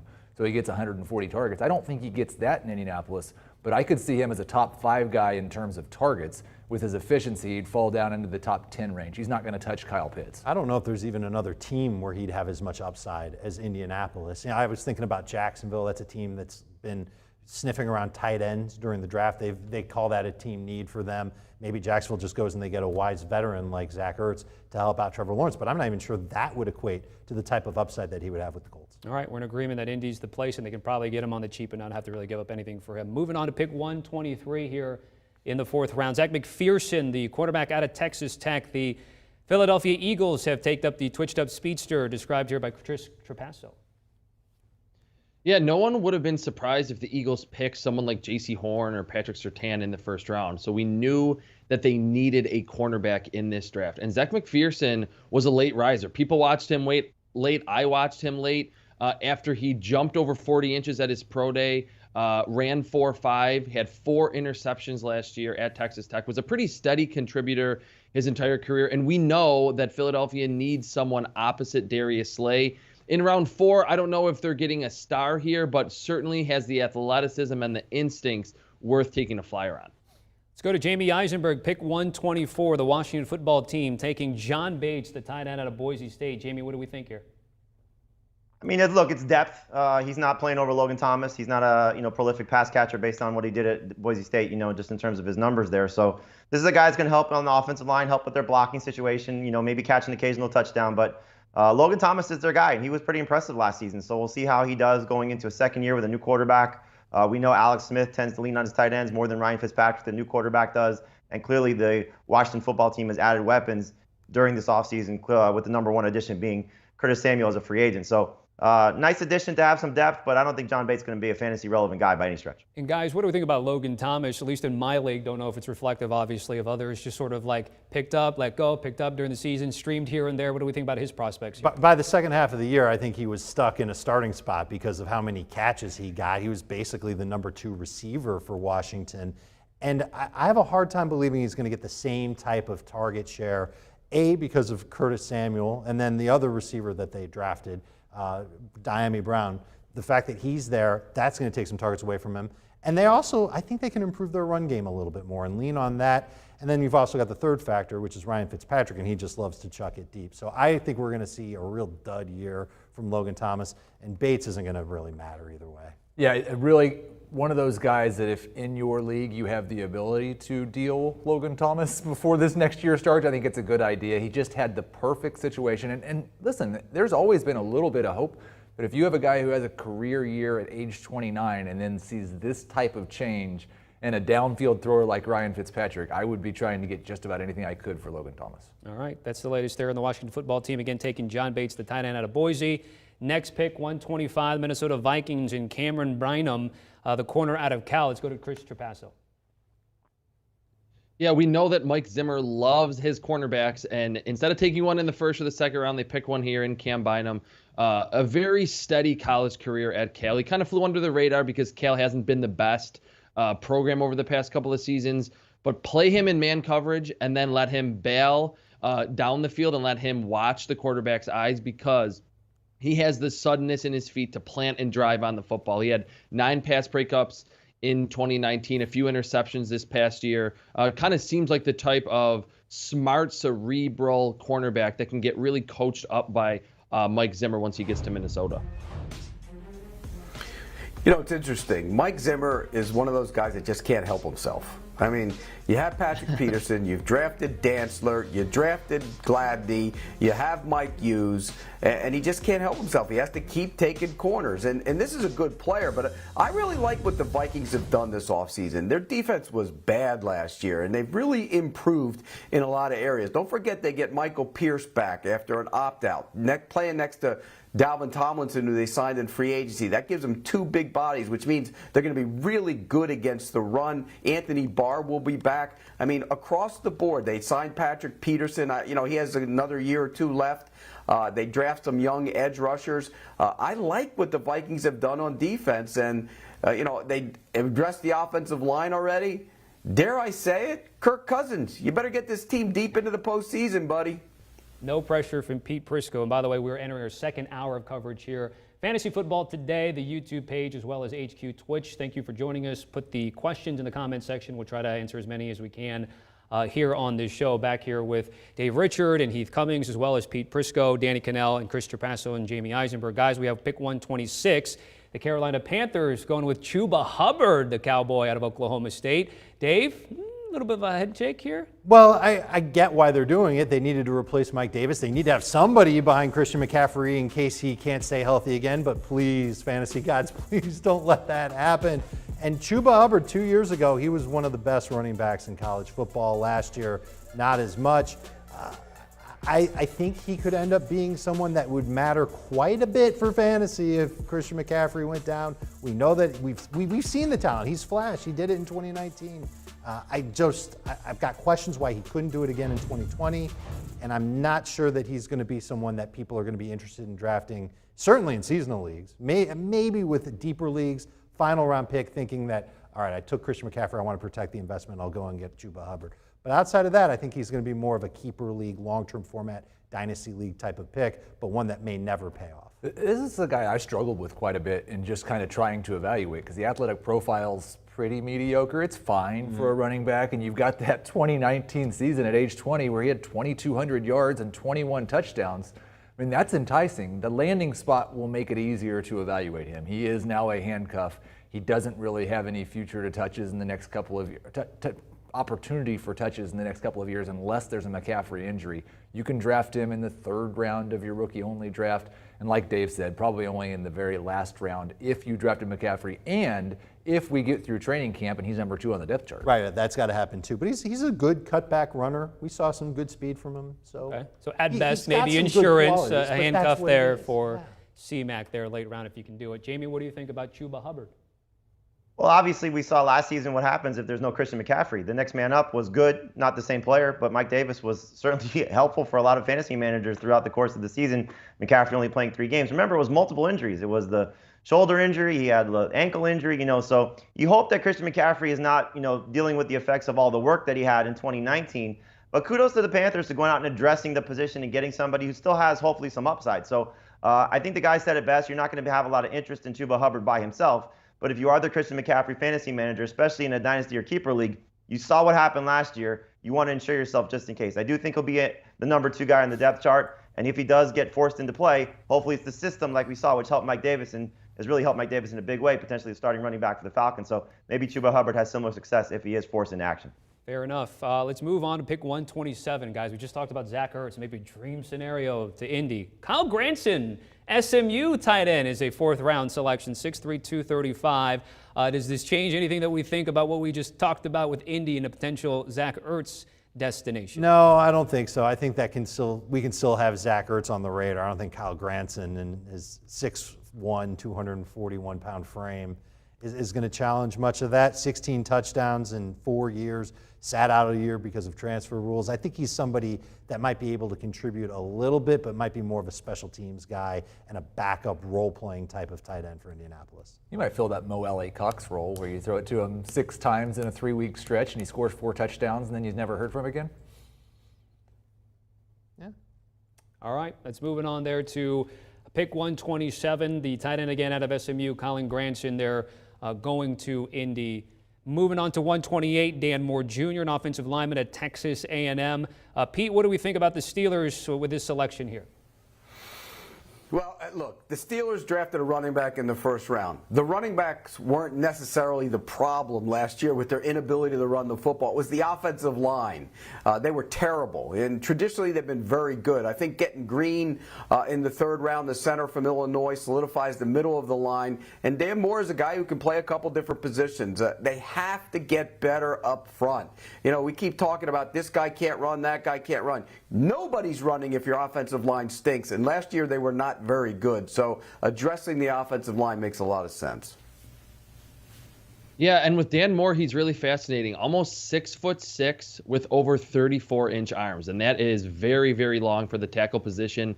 A lot of people, including myself, were really scratching their heads as to why the Steelers were waiting to address the offensive line after picking Najee Harris. They picked Kendrick Green last night. I think he's the starting center. Pete talked about it last night, that is a rich tradition at that position in Pittsburgh. I think with Dan Moore, they get someone similar to Kevin Dotson, who they picked late on day 3 last year, who ultimately was a good starter. He's very athletic and plenty long, and we know those Jimbo Fisher recruited offensive linemen are usually pretty NFL ready. So I like this pick a lot for the Steelers. We knew they needed offensive line, and they address it here. Yes, they do. Last 2 picks, Kendrick Green as well as Pat Freiermuth at the tight end. So they'll go offense there, the last 3 selections for Pittsburgh. Debo, got another question from a viewer. Yeah, this from Core Johnson on YouTube, talking about a team that drafted a running back in the 1st round, the Pittsburgh Steelers. 4 went on Thursday and Friday, 4 running backs already today. Core Johnson asks, which running back are you surprised hasn't been drafted already, and where do you hope he goes? Now, Kenneth Gainwell, Kylan Hill, Khalil Herbert, 3 of our best remaining available on CBSSports.com. Is it one of those guys or is it someone else? To me, it's Gainwell. And we talked about how he could fit in Atlanta, and that would be exciting. I think it would mean that they're going to mix and match potentially with Mike Davis and Gainwell, and Cordell Patterson will be in the mix there too. But I like that spot for him. I think he'd have a chance to make some plays and be, a useful part of that adaptive offense that Arthur Smith is building. Yeah, I didn't love Gainwell before the draft, but he's been my top running back available for quite some time now, and the second best skill position player available. So if he goes to Atlanta, then we'll get more excited than we probably should over what now looks like will be a 5th-round pick if he goes to the Falcons. All right, let's move on to pick 129. And again, thank you for the questions there on Twitch or YouTube, Facebook, however, Twitter, and we'll try to get those with Debo. The defending Super Bowl champion, Tampa Bay Buccaneers, going with Jalen Darden, a wide receiver out of North Texas. Another one that is less than 6 feet tall. Chris Trapasso, what more can you tell us about him? Well, he was a big play creator for North Texas. 31 touchdowns over the past 2 years, and really fascinating. In 2019, he averaged under 10 yards per catch, so everyone kind of thought he was just a possession slot receiver once he gets to the NFL. And then in 2020, he averages over 16 yards per grab. He's obviously going to be buried on that wide receiver depth chart, but with Chris Godwin and Mike Evans getting a little bit up there in age, especially Evans, it's probably not a bad decision for the Buccaneers to address wide receiver. And Darden is quick and very fast. He can catch a slant and hit a 75-yard touchdown. So we know the Buccaneers like to build around Tom Brady even into his 40s. And Jalen Darden is one of the more fun and impressive small school prospects in this class. And guys, we know Antonio Brown returning for a year. All 22 starters from the Super Bowl winning team are back. Heath, what do we think about this kid here? I like the fact that he's shown us over the past 2 years the ability to succeed in multiple different ways. We talked about that with Stephon Diggs at the NFL level. Like, he can be your underneath receiver. He can be your deep receiver. That's a real positive. You don't like wide receivers that are under 180 pounds and run 4.5 40s. That's not a long history of those kind of guys having great fantasy success, especially when you go into a situation where you're 5th or 6th on the depth chart at absolute best. So he's a long-term stash, probably more of a 4th-round pick in a rookie-only draft. He's draftable, though. He's absolutely worth drafting in those rookie-only drafts because of that speed. This is a long-term type of pick. They're projecting with him. And he can contribute on special teams. He's got punt return experience, and you can't overlook the speed and the way that he scored those touchdowns in school. So this is somebody who, maybe this is part of their plan of just stockpiling wide receivers. They've got Johnson from last year's draft class. They know that Antonio Brown's not going to be around forever. Godwin, what's his long-term future in Tampa Bay? Who knows for sure? This is someone who could be a 3rd receiver for the next 4 or 5, or not the next 4 or 5 years in Tampa Bay, but certainly the next 3 or 4 starting next year for Tampa Bay. Jamey, your thoughts? I just think it's too much of a long-term project knowing what the Tampa Bay offense is not, because we don't know what the Tampa Bay offense is going to look like by the time this guy is ready to play. So I think this is more of a deeper league, rookie-only move. I don't see him being somebody that's going to be relevant anytime soon because, again, I'm sure they like to keep Chris Godwin long-term as long as Tom Brady's there. Mike Evans isn't going anywhere anytime soon. Even if Antonio Brown moves on, Tyler Johnson, like the guys have said, Scott Miller, those guys are still there. So, and we don't know that once Tom Brady moves on, A, is Kyle Trask going to be good enough to get these guys going? B, is Bruce Arians still going to be there? So it's a luxury pick for the Bucs. It's something that's going to help them in some key situations, I'm sure, at some point during the season. But for fantasy managers, this is a guy I think you want to avoid. He's 5'9", maybe 5'7.5", depending on where you're looking. And guys, real quickly, if we can go macro, I'm curious to kind of get your thoughts. And Heath, I'll start with you. Just looking at the wide receivers taken so far, I believe almost like 80% of them are sub 6 feet tall. I mean, just sort of a one-off thing that we're seeing in the draft here, or what do you anticipate? Because we talked about saying shorter, smaller wide receivers and what fantasy prospects we might have. So we're going to go macro on the micro wide receivers. No, I think what we've seen is that the NFL really values the shiftiness. And we're seeing a lot more of the jet sweeps. The guys that are 6'4" and can run down the field and jump over somebody aren't as enticing. And so I would expect this trend's going to continue. They like guys that can both run the football and catch the football. So listen, I still worry when you're 5'8" and 175 pounds, but there's a lot of those guys in this class. You can't coach speed. And so a lot of those smaller, shorter guys are also the faster guys. And because there's not a lot of bigger guys who are fast, these are the ones that teams are gravitating toward in a draft class that doesn't have a lot of size, speed type guys. Just speed guys. Just speed guys. 129, Jalen Darden to the Bucs. 130, the LA Rams going with the defensive back, a corner, Robert Rochelle out of Carolina, or rather we take a look at what he has out of Central Arkansas, I should say. Chris Trapasso, what do you got? Well, he really turned heads by getting invited to the Senior Bowl and not looking out of place down there in Mobile, and then having a 43-inch vertical at his pro day. He played in that exhibition game against Trey Lance this season and played well in that game, was the reason that Trey Lance struggled. He's not the stickiest staying with receivers down the field, but with 4.4 speed, a 43-inch vertical for a Rams team that lost Troy Hill and John Johnson in their secondary in free agency, this is a prudent decision by Les Snead here in the 4th round. All right, let's circle back to Jalen Darden. Danny Cannell joining us once again. Danny, what do you think? I just was going to say I saw him in person. I got to call a North Texas game a couple years ago, and the coaches raved about him. And he did jump off the game film. Like, we're watching the game, certain players stand out, and he kept getting opportunities and kept making the most of them. Was an extremely productive player early in the career in the return game as well. So special teams might be an impact that he could have with the Bucs. And I think, Tom Brady has had a rich tradition of success with guys coming out of the slot that are quick, twitchy, that once you get the ball in their hands with an accurate pass, you keep them on the move, they can make some plays. So I kind of like it. Now, from the fantasy perspective, you guys are on your own. But from a Bucs perspective of a long term, and who knows, Antonio Brown has, been all over the map. Yes, you would like to hope he's got everything back in order, but I don't think he's the most reliable guy that you can count on, for an entire season. So I think you add depth, sort of the slot position. He's totally different than their bigger receivers that are their go-to guys in Godwin and Evans. So I like it from that perspective. Danny, I'll throw it right back over to you. 2 picks later after Darden is Tylan Wallace at pick 131. The Baltimore Ravens taking the wide receiver out of Oklahoma State. Another weapon here for Lamar Jackson. Yeah, this is a player who kept dropping, a player who I thought would have gone in the first 3 rounds, and here we are in round 4. And for a long time, he's been one of the best available wide receivers on the board. I didn't love in the bowl game when he opted out of the second half because of a tweak. I didn't love that optics of that. Maybe that was something to do with it. But just under 6 feet, he's a pretty solid playmaker who gets you really good yards after the catch. Another guy who has had a really productive career at Oklahoma State, a pass-happy offense. So I think you're getting a pretty solid weapon here. And the Ravens finally starting to build up a wide receiving core where they haven't had many options. And I know they don't utilize the wide receiver, but if they want Lamar Jackson to take that next step as a passer, and maybe they're all in with the rush attack, with Lamar Jackson running the football and just, working the play action pass. But at some point, they've got to let him throw the football, and defenses are going to force him to throw the football. In order to do so successfully, they've got to get him better options receiving the football. And they didn't go for the big name in free agency, so now they're trying to piecemeal it together with some later round draft picks. So I like it from that perspective. Late one with Tylan Wallace, but also, of course, Rashad Bateman, the first selection out of Minnesota. Heath, what do we think from a fantasy perspective, the Baltimore Ravens offense? Like everything we said about Rashad Bateman a couple of days ago about how we like the player, but we hate the landing spot, and then you add the fact that now you're a day 3 pick. I thought Tylan Wallace was going to get picked yesterday. I think Danny's right. He just kind of kept fell into the Ravens' lap. Great for them. I think there's some potential there. They've got real competition,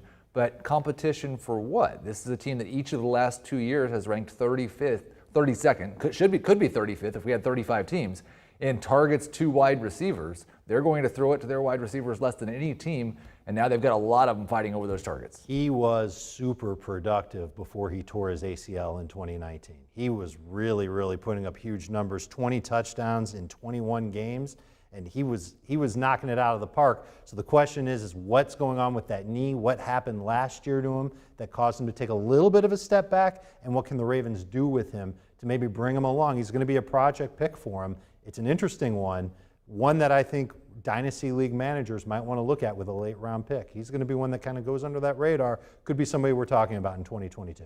Jamey? Yeah, another guy I have no interest in. I mean, Heath said it. They're not going to throw the ball enough for this guy to matter. There's so many bodies now that they have there. Let's not forget, they're still going to try and work Miles Boykin in. A guy who's been a project for them as well. We'll see what Sammy Watkins has left in the tank. And so it's going to be Marquise Brown and Bateman as the top 2 receivers. At least that's the hope. I hope Bateman is able to play over Sammy Watkins. Mark Andrews isn't going anywhere. He's getting his 100 targets. They just don't throw the ball enough. As long as Lamar Jackson is the quarterback, none of these wide receivers are going to be good enough to say that they're must-start guys, Brown's still going to be the best of the bunch, and at best, he's a number 3 receiver. So I don't have much interest in him. Dynasty long-term until the quarterback changes, and I hope it doesn't for Baltimore's sake because Lamar Jackson's awesome. They just don't throw the ball enough to help these wide receivers be successful. Chris, how did you evaluate Tylan Wallace? I really think he's one of the better downfield threats in this entire class, even though he's not a 4-3 or 4-4 guy. Tracks the football outstandingly. You watch on his film, there is countless number of great back shoulder adjustments, getting his feet in bounds. Just a little worried about him playing through contact in his route because he's a little bit slight of frame, and he's linear. I mean, you can throw him a quick screen, and if he sees a hole, he can hit it, and there is some good acceleration. Not really going to make defenders miss, but he's one of the rare types that is better down the field than he is at the short and intermediate levels, even though he's not very fast. I like adding another vertical element to this offense that really wants to run the football. Let's stay in the division. Cleveland Browns pick 132, taking Tommy Togiai, the defensive lineman out of Ohio State. What more do we need to know about TT, Chris? Yeah, he has one of the best bull rushes of any defensive tackle in this class. I mean, you saw in the college football playoff against Clemson, he completely wrecked that Tigers offensive line that was trying to block for Trevor Lawrence. I don't see a lot more to his game in terms of pass rushing moves, but the Browns did need to add some more beef and some more pass rush ability on the interior of that defensive line that's really been built up over the past couple of years. So I think with Togai, this makes a lot of sense in round 4. All right, let's reset just a little bit in terms of taking a look at our best available list here as we have started day 3 of the NFL draft, rounds 4, 5, 6, and 7. When it's all said and done, the best available players: Davion Nixon, Hamsat Nasildurdeen, Trey Smith, Jamar Johnson, and Adarius Washington. Chris, take us through some of the best available that we've got right now.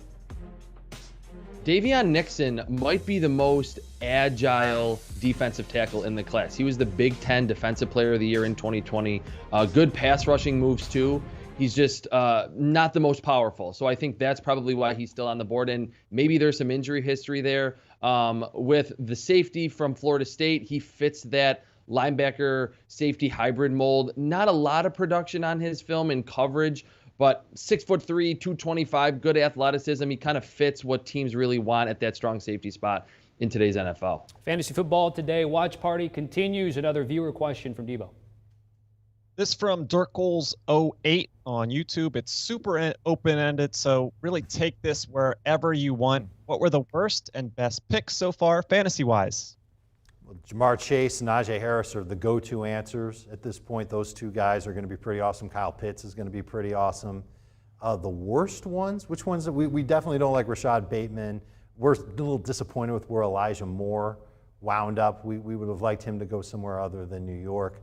And Jalen Waddle, I think in time could end up being incredible, but it took the wind out of our sails. They went to Miami instead of somewhere with a more established quarterback. I will try to give different answers than Dave, although it's difficult because that was several.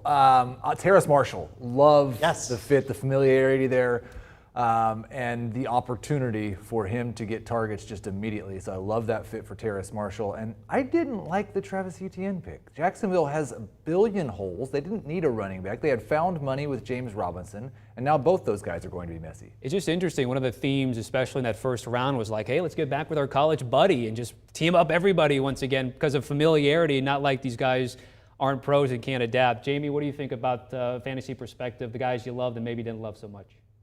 I mean, again, just to be a little different, I like Michael Carter going to the Jets. You know, that's an opportunity there for him to take advantage of LaFleur's system. You know they're going to want to run the ball. And so Tevin Coleman and Michael Pirine, I don't think they're going to keep him off the field. So he has a chance to be a very relevant fantasy option and a very relevant fantasy running back this season. So I like that landing spot for him. And then just in terms of, you know, one of the disappointments, I think Javonte Williams is going to be fine in Denver. I think eventually he's going to be the best running back there. It might not be till next season, but I really would have loved to see Miami or Atlanta take a chance on him because I think he's a special talent. And so I was hoping to see him land in a little bit of a better opportunity for him in 2021. Again, he's still going to be very good, still could be one of the better running backs of this class, but I would have liked to see him get an opportunity to start from day one, and I don't know if that's going to happen. All right, great questions from Douglas08. Keep those questions coming. Interesting pick now, gentlemen. The New Orleans Saints at 133 finally have their quarterback. It's Ian Book out of Notre Dame, Danny Cannell. We knew they were looking for one. Maybe it was Kyle Trask earlier in the draft. Not the case. It's going to be Ian Book. Yeah, this is a little curious. I think this might be a reach, but I think with Jameis Winston's inconsistencies, Taysom Hill, I do not think is the franchise quarterback of the future. Like, you got to take some shots in there. You got to have some stability, and I think Ian Book brings that. I would have had a couple other names ahead of him. Felipe Franks, maybe more athletic and just a higher upside. But I think you're going to get a really solid, smart quarterback who's improved every single year. He's been a winner his entire time at Notre Dame, taken to the playoffs twice. I love the kind of how he dealt with some adversity. I mean, he did beat Clemson the first time around in the regular season. When they played in South Bend, overcame a really bad play going in, turned it around with a 90-yard go-ahead touchdown drive to follow it up. He's played on the biggest stage of the game. So I like it from that perspective. I think they might have been able to wait another round. But, hey, if you liked Ian Book, and I don't know if Drew Brees has any input with Sean Payton, but I do know that he thought Ian Book would be a nice potential NFL player, that, hey, you take him when you have the opportunity to. So I don't know if it makes sense where they took him, but from the perspective of, a fit and all that, I think it makes sense. Yeah, Ian Book, to me, I think Danny was being nice there, is not an NFL caliber quarterback in terms of reading coverages, presence in the pocket, dealing with pressure, throwing the football accurately. Like all the key attributes that you need to play quarterback, Ian Book, I think, is well below par. I think Felipe Franks would have made more sense. He has more upside as a passer. We saw him play really well at Arkansas in 2020 after starting his career at Florida. I'm wondering, though, if Sean Payton kind of has a type, because this is similar to a Taysom Hill run-around quarterback that you could use. You could throw him passes because he is a good scrambler and he's pretty athletic. But to me, Ian Book is the most developmental quarterback that's been picked in this draft. But I bet that's why Sean Payton went after him, because he loves the intangibles of big game experience, athleticism, smarts, and he might think, well, I can develop this guy, and I could get him to have better footwork. And if he's got better footwork, then maybe his accuracy improves, and his decision-making can improve. And he looks he's not the tallest quarterback. He's 6 feet tall. Drew Brees was 6 feet tall. So what Chris said about maybe him having a type, I kind of get that. But I still don't think this is somebody who's going to end up being the starting quarterback for the New Orleans Saints this year or any year after, someone that fantasy managers are probably going to ignore outside of 2 quarterback leagues. Chase Daniel is still cashing checks. He's thrown 261 passes because Sean Payton drafted him in the NFL draft. So I think that there is this could be very good for Ian Book. I guess he didn't draft him. Sean Payton taught him. So, yeah, Ian Book may be a backup quarterback for the next decade. I mean, love yourself, a guy that Sean Payton loves, sub 6 foot. I mean, I know he's listed as 6 foot, probably a little generous there on the listing. Jamey, what do we think about Ian Book to the Big Easy? It's interesting. It's certainly interesting to see what's going to end up happening there, and do they ever give him a chance to play. Look, Jameis has to prove that he can be the guy. Taysom Hill has to show that he can do what he did in the 5-game sample size when Brees was out with the rib injury. And Sean Payton has shown you he doesn't care what we think. All he cares about is what he sees and what he thinks is going to be the best for his team, and certainly will go against the grain. So if he thinks Ian Book is the right quarterback for the Saints at some point during the season, we're probably going to see him out there. I hope not. I'd rather see Jameis. I'd rather see Taysom Hill. They offer different things, but you never know with Ian Book. Again, I think the guy said it best. Not somebody you have to draft outside of Superflex or 2 quarterback leagues if you have deep rosters for rookie-only draft. But Sean Payton is certainly one to be unconventional, and this could be an unconventional player for him at some point during the season. Chris Trapasso given his first D in the 4th round of the CBSSports.com draft tracker at a D+ for Ian Book at pick 133. Danny Cannell, pick 134, the Minnesota Vikings. Janarius Robinson, the edge rusher out of Florida State. A B- from Chris Trapasso, but what do you think about this pick? So this one is a personal one for me, because Janarius Robinson, his home in Panama City was completely leveled back by the hurricane in Panama City in 2018. He set up a GoFundMe page. I actually contributed to it. He reached out to me and sent a very thoughtful direct message thanking me for helping him get it. And it took a year and a half, but he finally had his home rebuilt. And this is only going to help that situation. But he's a great young man who wanted to rebuild that home for his mom. Aside from that, you've got a long player, incredible length with an 84-inch wingspan, who didn't have the most productive career at Florida State, but Florida State's been a mess. He's played for 3 different coaches. At times he flashed. He did have 20.5 tackles for loss throughout his career. but he's a great young man, most importantly, because this isn't Florida or Arizona State at schools where it's really easy to get good grades.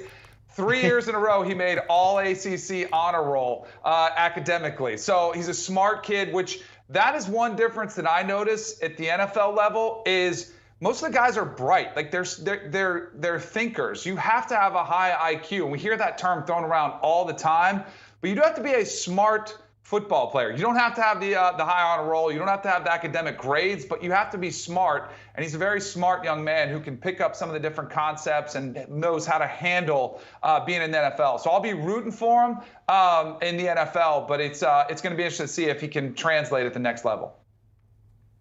Yeah, this is a Mike Zimmer pick all the way because Janarius Robinson was built in a lab. I mean, almost 6'6", with crazy long arms. And I thought that on film, he showed some flashes of being like a second or a third round pick because he is pretty bendy despite being so large. Like, he will not be limited athletically whatsoever. And we know in Minnesota, they've been chasing that next Danielle Hunter. I think that's the idea that Mike Zimmer probably has here. He needs to work on his pass rushing moves, maybe get a little bit stronger. But Janarius Robinson definitely has things that you absolutely cannot coach: the length, the burst, and the bend around the corner. Chris, right back at you. Pick 135. Tennessee Titans taking another edge rusher guy in the conference out of Pitt, Rashad Weaver. Rashad Weaver in 2018, before his torn ACL, was the best defender on Pittsburgh. Then he comes back in 2020 and was near the top of the nation in terms of pressures. He doesn't look crazy fast or athletic on film, but he tested very well. And I think the Titans, even after bringing in Bud Dupree in free agency, we know they like Harold Landry. They needed more edge rushing help. So this is a very refined, experienced pass rusher who can be a 3-down player because he has that size to set a very strong edge. All right, pick 136, Marco Wilson, the Arizona Cardinals taking the cornerback out of Florida. But before we get to him and others as we move along here in the 4th round, we got Debo with another viewer question. This from Corey Woodman on YouTube. Just traded up in our Dynasty Superflex League. Tomorrow is our rookie draft. I traded up from the 3 spot to the 1 spot with the intention to get Najee Harris. I also have the 5th pick and wanted Fields. Thoughts on that? And Corey added, I have Dak and Herbert, just concerned with Dak's health, plus quarterbacks are extremely valuable in our league. Dak seems to be doing just fine coming back from the injury. And I was going to say, if your quarterbacks aren't great, you got to use that 101 on Trevor Lawrence and lock up one of those spots for a long time. But the quarterbacks sound okay with Dak and Justin Herbert. Go ahead and take Harris. And I like what he's got planned for 105 as well. Yeah, I don't think he's going to be there. I think in a majority of Superflex rookie-only drafts, you're going to see Trevor Lawrence go number 1, you're going to see Justin Fields or Trey Lance go number 2, and you're going to see the other one go number 3.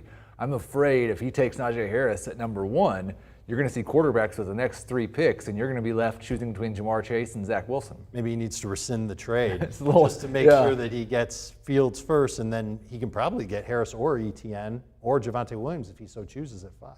Strategy thoughts here, Jamey?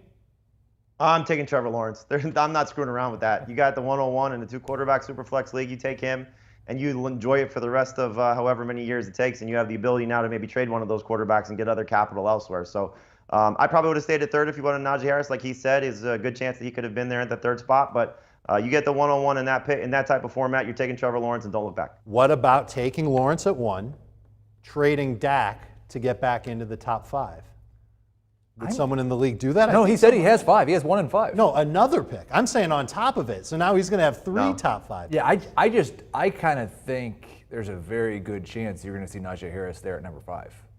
In a super flex draft, there's a good chance Chase. There's 3 quarterbacks, and then you're going to have Chase either there at 5 or he's taken, and then you get Harris. So yeah, I would take Lawrence, and then you're getting Harris or Chase. Jamey, I'll give you a final word on this question from a viewer here. No, I think he said it best. You take the quarterback first. Again, if you're going to trade up in that type of format, you got to be trading up to take Trevor Lawrence. He's got the chance to be such a difference maker in fantasy, such a star quarterback based on what the profile is.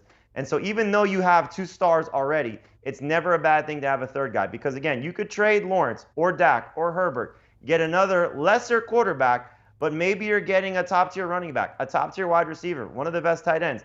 It gives you the opportunity to be a little bit more flexible. And I know you wanted to get Najee Harris, and I understand that. You probably should have stayed at 3rd, and that would have been fine. But I think if you're going up to 101, In this format, you got to get Trevor Lawrence. Another great question from the viewers. Again, keep those coming.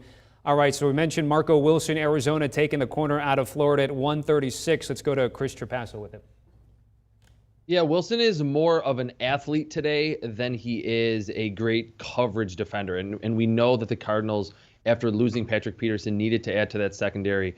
At his pro day, Marco Wilson jumped 43.5 inches and ran 4.35. So just those numbers alone are enough to pick him in the 4th round. I just think sticking with a wide receiver down the field, not his forte, and that's pretty important to play the cornerback position. No interceptions this past year, 3 in 2019. So it's a relatively boom or bust prospect because the athleticism is there, but the instincts and the route recognition savvy are just not there yet. Chris, right back at you. Trey Brown, the cornerback out of Oklahoma, taken by the Seattle Seahawks with the pick right after Arizona.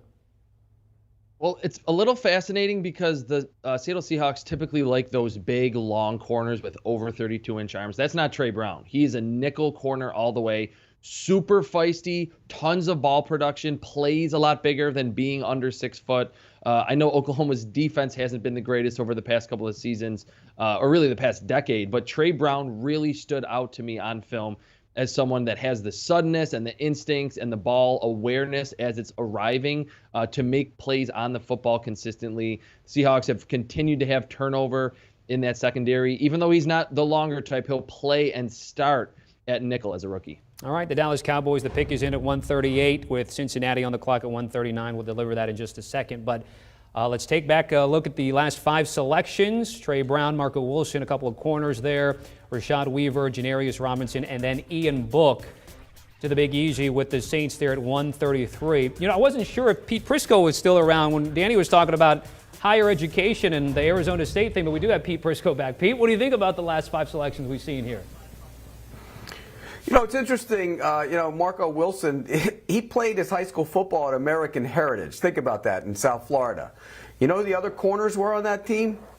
Tyson Campbell and Patrick Surtain. How did anybody complete a pass against them? And it's incredible the talent down here and the talent at American Heritage. But I think Marco Wilson's inconsistent. That's a concern for me. He has a lot of ability. He did tear an ACL in high school. That's a little bit of a concern. And I don't think he was ever consistent enough at the University of Florida. So I get it. I understand that they need a corner. But, again, there were better options, I thought, on the board. Pete, I didn't get your thought yet on Ian Book with Sean Payton. Anything to get Taysom Hill from underneath center is a good thing. So even if it's in the preseason, Ian Book getting snaps means you don't have to watch Taysom Hill playing quarterback. I'm all for it. Now, Ian Book is a shorter quarterback, a smart quarterback, an accurate quarterback.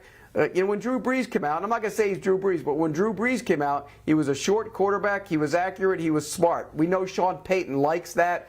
I see the fit. I don't know if he'll ever be their starting quarterback, but I see where they could be attracted to Ian Book. I mentioned Dallas Cowboys with the pick being in. It's Josh Ball, an offensive lineman out of Marshall. Chris Trapasso, what can you tell us about that selection at 138? Well, this is a high upside pick because he's 6'8", and he has extreme athleticism. It pops on film. And actually, Danny could probably talk about him because he started his career at Florida State, had some off-field issues, transferred to Marshall. He's very raw in terms of his pass protection technique. But again, with the length being 6'8", having the athleticism to get off the football in a hurry, good run blocker, you just need to see him play with more knee bend, get a little bit lower so edge rushers aren't getting up and underneath him, and just get stronger once he gets to the NFL level. So definitely high upside. He's a little bit of an older prospect. But there is potential because of the athleticism and the length. We see 0 sacks allowed on 206 pass blocking attempts, but I can't get my head around 6'8", Danny Cannell. I mean, you're a tall guy yourself, but what's it like on having a lineman that's actually taller and bigger than you? This is the trend. I mean, the NFL is getting longer and longer at every position. Defensive backs are getting tall. Receivers, we're seeing 6'4". Guys like DK Metcalf, these physical freaks, and it's translating at every position across the board, including at the tackle position. And Chris was mentioning Josh Ball being at Florida State back in 2017, where he was supposed to be an integral part of that offensive line. And Florida State has suffered. Matt Landon Dickerson was at Florida State first too. But Josh Ball did have some off the field issues. And Jerry Jones has clearly shown, even this draft alone, but throughout his entire tenure as the owner of the Dallas Cowboys, to just say, you know what, we'll take the red flags, we'll take them, we'll give an opportunity, we'll give second chances, we'll take on that risk. And he's stayed out of trouble since he's been at Marshall, has had really, I covered Marshall in person as well, remember talking to their staff about him. I do think, the tendency with a guy that's 6'8" as a tackle is to get a little bit too tall, upright. And so you do always have to worry about that. I would think he could put a little bit more on his frame at just over 300 pounds. He's a little bit skinnier, but, could be one of those project type guys who you bulk up a little bit, could be a pretty good hit for you here for the Cowboys. All right, another lineman's off the board as well, 139. The Bengals taking Dante Smith out of ECU. Will continue, of course, as the picks roll on. But our questions have been pretty good so far today in our show. Let's go back to Debo with maybe a couple more. They've been great. So a little earlier, Heath said he didn't really love Travis Etienne to the Jaguars. And on Facebook, Cody Watson is questioning it a little as well, saying James Robinson finished as a top 10 back last year. I think you guys and everyone else are overhyping Travis Etienne, not Heath. Robinson wasn't appreciated last fantasy season. It looks like he still isn't. Explain to me why you should take Etienne over a proven James Robinson, who I still think hasn't hit his ceiling. Well, nobody drafted James Robinson. 32 teams had 7 chances to draft James Robinson, not exactly that, and didn't last year. And then Jacksonville changes their entire organization, and in the first round chooses Travis Etienne with James Robinson on the roster. Like, I agree we shouldn't overlook James Robinson. I hope he gets another chance to have 250 touches because I think he can be a good fantasy running back. But Jacksonville has sent all the smoke signals you need about why you should value Travis Etienne over James Robinson. Right, actions speak louder than words, and this is the only time of the year where the teams have to tell the truth, and they do it by their actions. And if James Robinson is getting 250 touches, that means this was a wasted first-round pick, at least for 2021. Etienne fits this offense better than James Robinson does because this offense, they run a lot of spread formation. They want somebody who's fast, shifty, can catch the football out of the backfield. Robinson's a good pass catcher, he proved that, but he's not as fast as Etienne. And Etienne is just a really good talent at running back. Let him go in there and make plays. They're going to split early on. It's going to be frustrating for fantasy managers, but I bet by midseason, James Robinson's not getting a lot of run, and Etienne is going to be the better running back there. Not necessarily somebody who's going to have huge stats for fantasy, but someone who will qualify as a number 2 fantasy running back. Jamie, you got a quick thought here? I think that you're still going to get some production out of James Robinson, so I wouldn't completely give up on him. He's a guy you'll take with a mid-round pick, somewhere between round 8 and round 10, and hopefully he still gets enough touches to be relevant at the early part of the season. But Travis Etienne was not drafted to sit on the bench. I don't care that Urban Meyer said he's the 3rd down back. He's going to play the most. He's going to get the most touches. He's going to be better in the passing game. But I do think that James Robinson will still be relevant enough. And let's face it, if we see Etienne struggle or get hurt, Robinson's good enough to plug and play, and he showed the previous coaching staff, but certainly showed the fan base in Jacksonville and ownership in Jacksonville that he can get the job done. So I wouldn't completely give up on James Robinson, but he is the biggest loser coming out of the biggest fantasy loser coming out of the NFL draft so far, just based on the addition of Travis Etienne. Debo, hit us with another one. Yeah, Joshua Hellstrom hanging with us on YouTube and asks, any thoughts on Pat Freiermuth's dynasty value in both PPR and standard scoring formats going to the Steelers? Now, Freiermuth picked number 55 overall in that spot. A lot of people thought the Steelers should have addressed their offensive line. They've done it since, but what's done is done. So thoughts on Freiermuth? Well, and I think Freiermuth could help the running game with the blocking. Like, he's an extension of the offensive line, which isn't great for fantasy because you don't get points for blocking. But I've got him right now at number 26 amongst Dynasty tight ends. He's behind Harrison Bryant. He's behind Albert O from last year. But he's right in that same range. I would anticipate he will be a 3rd-round pick in rookie-only drafts, not someone we're going to be drafting for redraft purposes, and a very late pick if you're in a dynasty startup. I mean, it's nice he's a better receiver than he is a blocker, and I know the people at Penn State liked calling him Baby Gronk. I don't think he's going to be quite that good. He's an interesting piece who's going to be more of a long-term, wait-and-see type of a player in dynasty formats. Speaking of the Steelers, they picked right after the Bengals, which, again, I mentioned Dante Smith at 139, Buddy Johnson at 140, linebacker at Texas A&M. Chris Trapasso, what do you got? Buddy Johnson is a classic Steelers selection. We know that they needed linebacker. That's kind of been a problem area for them outside of Devin Bush. And I think he can fill that role next to Devin Bush of being that downhill thumper. That's really his game. A lot of production in the tackle department during his career at Texas A&M. Not crazy about this pick because you need to be good in coverage regardless of your role at the linebacker spot today. And only had 1 interception in 3 years as a full-time starter there for the Aggies. So I like Buddy Johnson. I like that he wears a neck roll. Let's bring that back. With all these new numbers, let's get linebackers starting to wear neck rolls. So he fits the thumping role for the Steelers, but I think to be a good pro, you have to be good in coverage, and I don't know if he has the athleticism or just the experience doing that to be a difference maker in that regard in the NFL. All right, Chris, thank you for that. Next pick at 141, the LA Rams are taking a tight end, Jacob Harris out of UCF. Heath, what do we think about this tight end? Is he a traditional block guy? Is he more of a Kyle Pitts mold? What do you think about that? I think he's going to be more of a move tight end. I kind of thought he might be a wide receiver.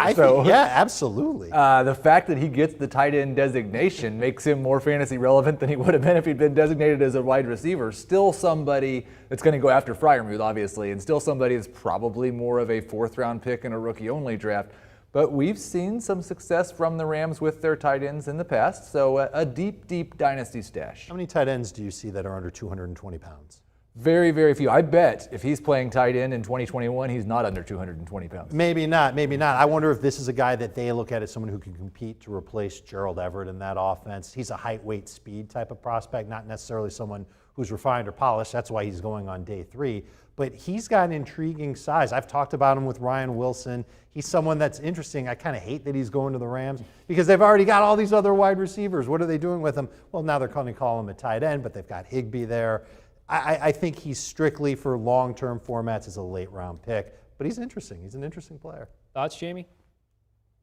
It's all going to come down to what the Rams designate him for fantasy purposes. Because if they call him a wide receiver, we have to call him a wide receiver, and that stinks. If they call him a tight end, then as Heath said, he has a little bit more intrigue because I agree with Dave. He seems like he's a guy that could replace Gerald Everett. We know that they didn't necessarily use Everett as a blocker. They used him more as a guy that can get out in space. They didn't throw to him very much. They used that more with Tyler Higbee, but we'll see. I mean, clearly he profiles more as a wide receiver. So I played the slot under Josh Heupel. So it's going to be interesting to see what they do. Like Dave said, they got a lot of bodies there, and you just don't know what the long term is after 2021 when it comes to Robert Woods and Cooper Kupp. But I don't think this is a long-term answer in terms of a big-time fantasy-relevant wide receiver. If he is listed as a tight end, that will make him more fantasy-relevant, make him worth drafting with a late-round flyer in your rookie-only draft. And it's not fair to mention his weight and not mention his height. He's 6'5".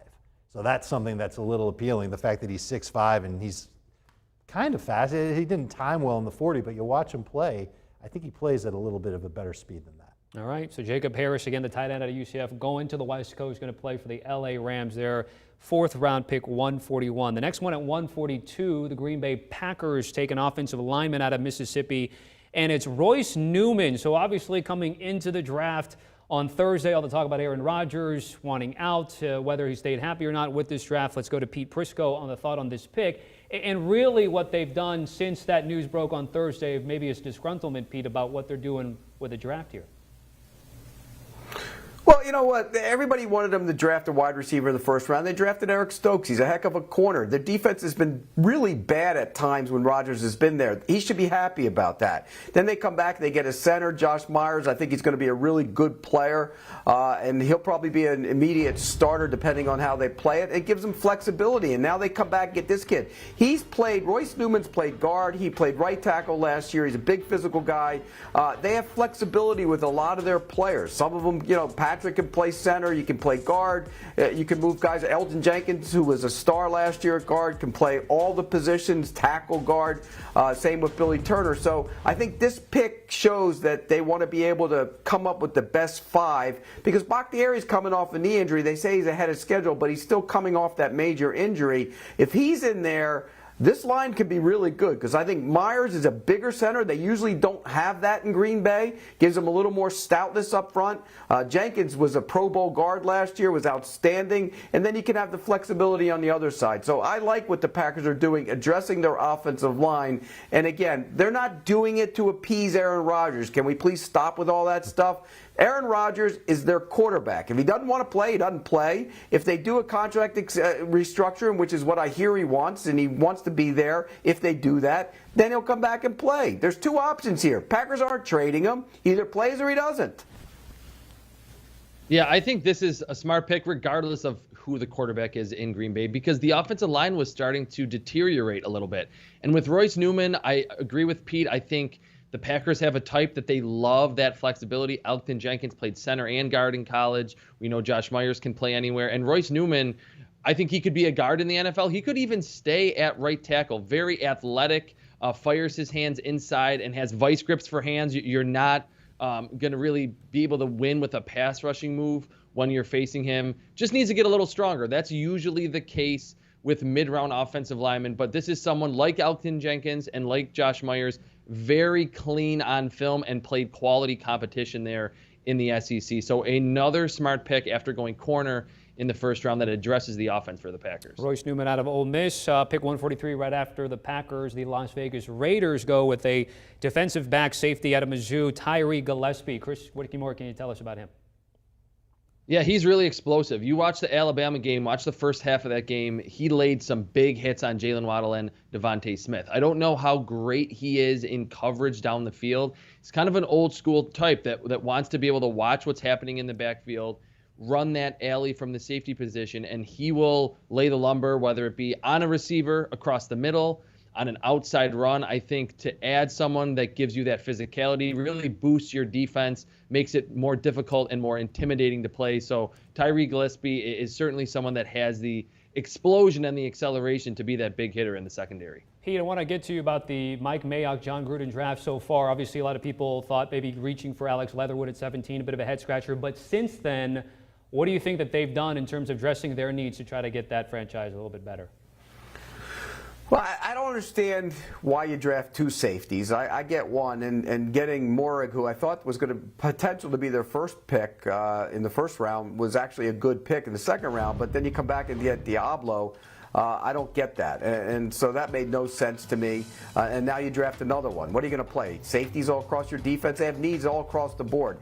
Kuntz was a reach, I think, where they picked him as an edge rusher, and Leatherwood was clearly a reach. So I don't like what they're doing. And you hear there's disgruntled people in that building. That John Gruden has real say in there. Mike Mayock, doesn't make the decisions from what I hear, and so it's interesting to see how that plays out. John Gruden has a long-term contract, and, Mike Mayock, who knows? If this thing doesn't work out, Mike Mayock will be the first to go. So I don't like what they've done, but they're the Raiders. They traditionally walk to their own beat anyways. The fourth round is officially over now. The last pick in that round of 144, Joshua Kando, the edge rusher out of Florida State. So let's go to our Knoll, Danny Cannell. So Joshua Kando is a player who went to Florida State with massive expectations, attended IMG Academy, was a five-star player, and every year there were these massive expectations built up, including his freshman year, and he just fell short, whether it was injuries or, I think more concerning, production on the field. Never lived up to the size and potential of what you see in his frame at 6'6". I mean, we talk about length, a little bit bigger even than Janarius Robinson, who we just talked about that was taken not that long ago. But, and this is what's attractive about it, I'm sure what the Chiefs see in him, if you could ever get a player who fulfills that potential, who meets it, then you could have, maybe one of the steals of the draft. But this always concerns me when you see players with the frames and the body types that are supposed to be great players and they fall short. Now, that being said, sometimes, when you get to the NFL and it's a business and it's about money and there's more incentive on the line, maybe that brings it together. But I think this is more of a flyer pick for the Chiefs, thinking, hey, this could be a potential incredible upside pick for the Chiefs. But it concerns me, and I think that's one of the reasons why he dropped to where he did. Fifth round has started, pick 145. The Jaguars taking Luke Farrell, the tight end out of Ohio State. But we got another viewer offering here from Debo. This is from Jerry on YouTube. Who has more upside at 1-7 in a one-quarterback rookie draft? Terrace Marshall or Elijah Moore? Marshall went 59 to the Panthers and Moore 34 overall to the Jets. Thought these guys were in a very similar spot before the draft in terms of like what I viewed them, and Terrace Marshall, in my opinion, got a much better landing spot, so I'll go with Terrace Marshall. I liked Marshall better than Moore coming into the draft, and I like him better coming out of the draft as well. He's going to be familiar with this offense. He can evolve into potentially being the #1 receiver one day for the Carolina Panthers. He should fit into this offense. I think he could be good, just has to stay healthy. I'd like him the best. Jamey? Moore is interesting if they move on from Jamison Crowder, because then he walks right into the slot position and could get targets right away. But I agree with the guys. I think Terrace Marshall's ceiling is a little bit higher, and hopefully he takes advantage of knowing Joe Brady's system and gets on the same page with Sam Darnold. And let's not forget, 2022, Robbie Anderson could be gone. We could be starting opposite DJ Moore and have a great opportunity to be a superstar. All right, so as we take a look at the 5th round getting underway, our time is nearing here, but before we do, we're taking a look at the best available players. The top 5, not a lot has changed in that time, but Chris Trapasso, give us a little something to look forward to down the road here. Yeah, I'm really waiting for Trey Smith to go off the board. I mean, he's been on the draft radar for about 2 or 3 seasons after starting his career and playing like a future NFL player as a freshman at Tennessee. He had the blood clots throughout his career at Tennessee, but finished with a very strong 2020, can play tackle, probably a guard at the NFL level. And at the Tennessee Pro Day, he had a very good workout. I don't think he plays to that level of athleticism on the field, but if you want someone that has NFL caliber strength already, that's definitely Trey Smith. And then at safety, Ardarius Washington, Trayvon Merrick's safety mate there at TCU. In 2019, I thought he was one of the most impactful safeties in all of college football. Just regressed a little bit in 2020. He's kind of that Tyrann Mathieu, play in the slot, play the deep middle type of defensive back prospect. So he's someone that in round 5 would represent tremendous value for a team that needs more playmaking skill in their secondary. Great stuff. Chris, certainly appreciate it. Danny Cannell, Pete Prisco, Jamey Eisenberg, and of course Heath Cummings and Dave Richard. That's going to do it for our coverage here of Day 3 on Fantasy Football Today. Make sure you catch the podcast, download, and follow. Adam Azer and company also doing a great job when they talk everything, breaking things down in the offseason, draft time, and of course getting you ready for all those mock drafts as you get ready for another fantasy season. And this was the Fantasy Football Today watch party. A big thanks to everybody watching, offering some tremendous questions that Debo had for us. And to keep the conversation going, well, you can still do it here. We might not get to those comments, but you know what? Hit up the guys on Twitter, and I'm sure they'll get to as many as they can.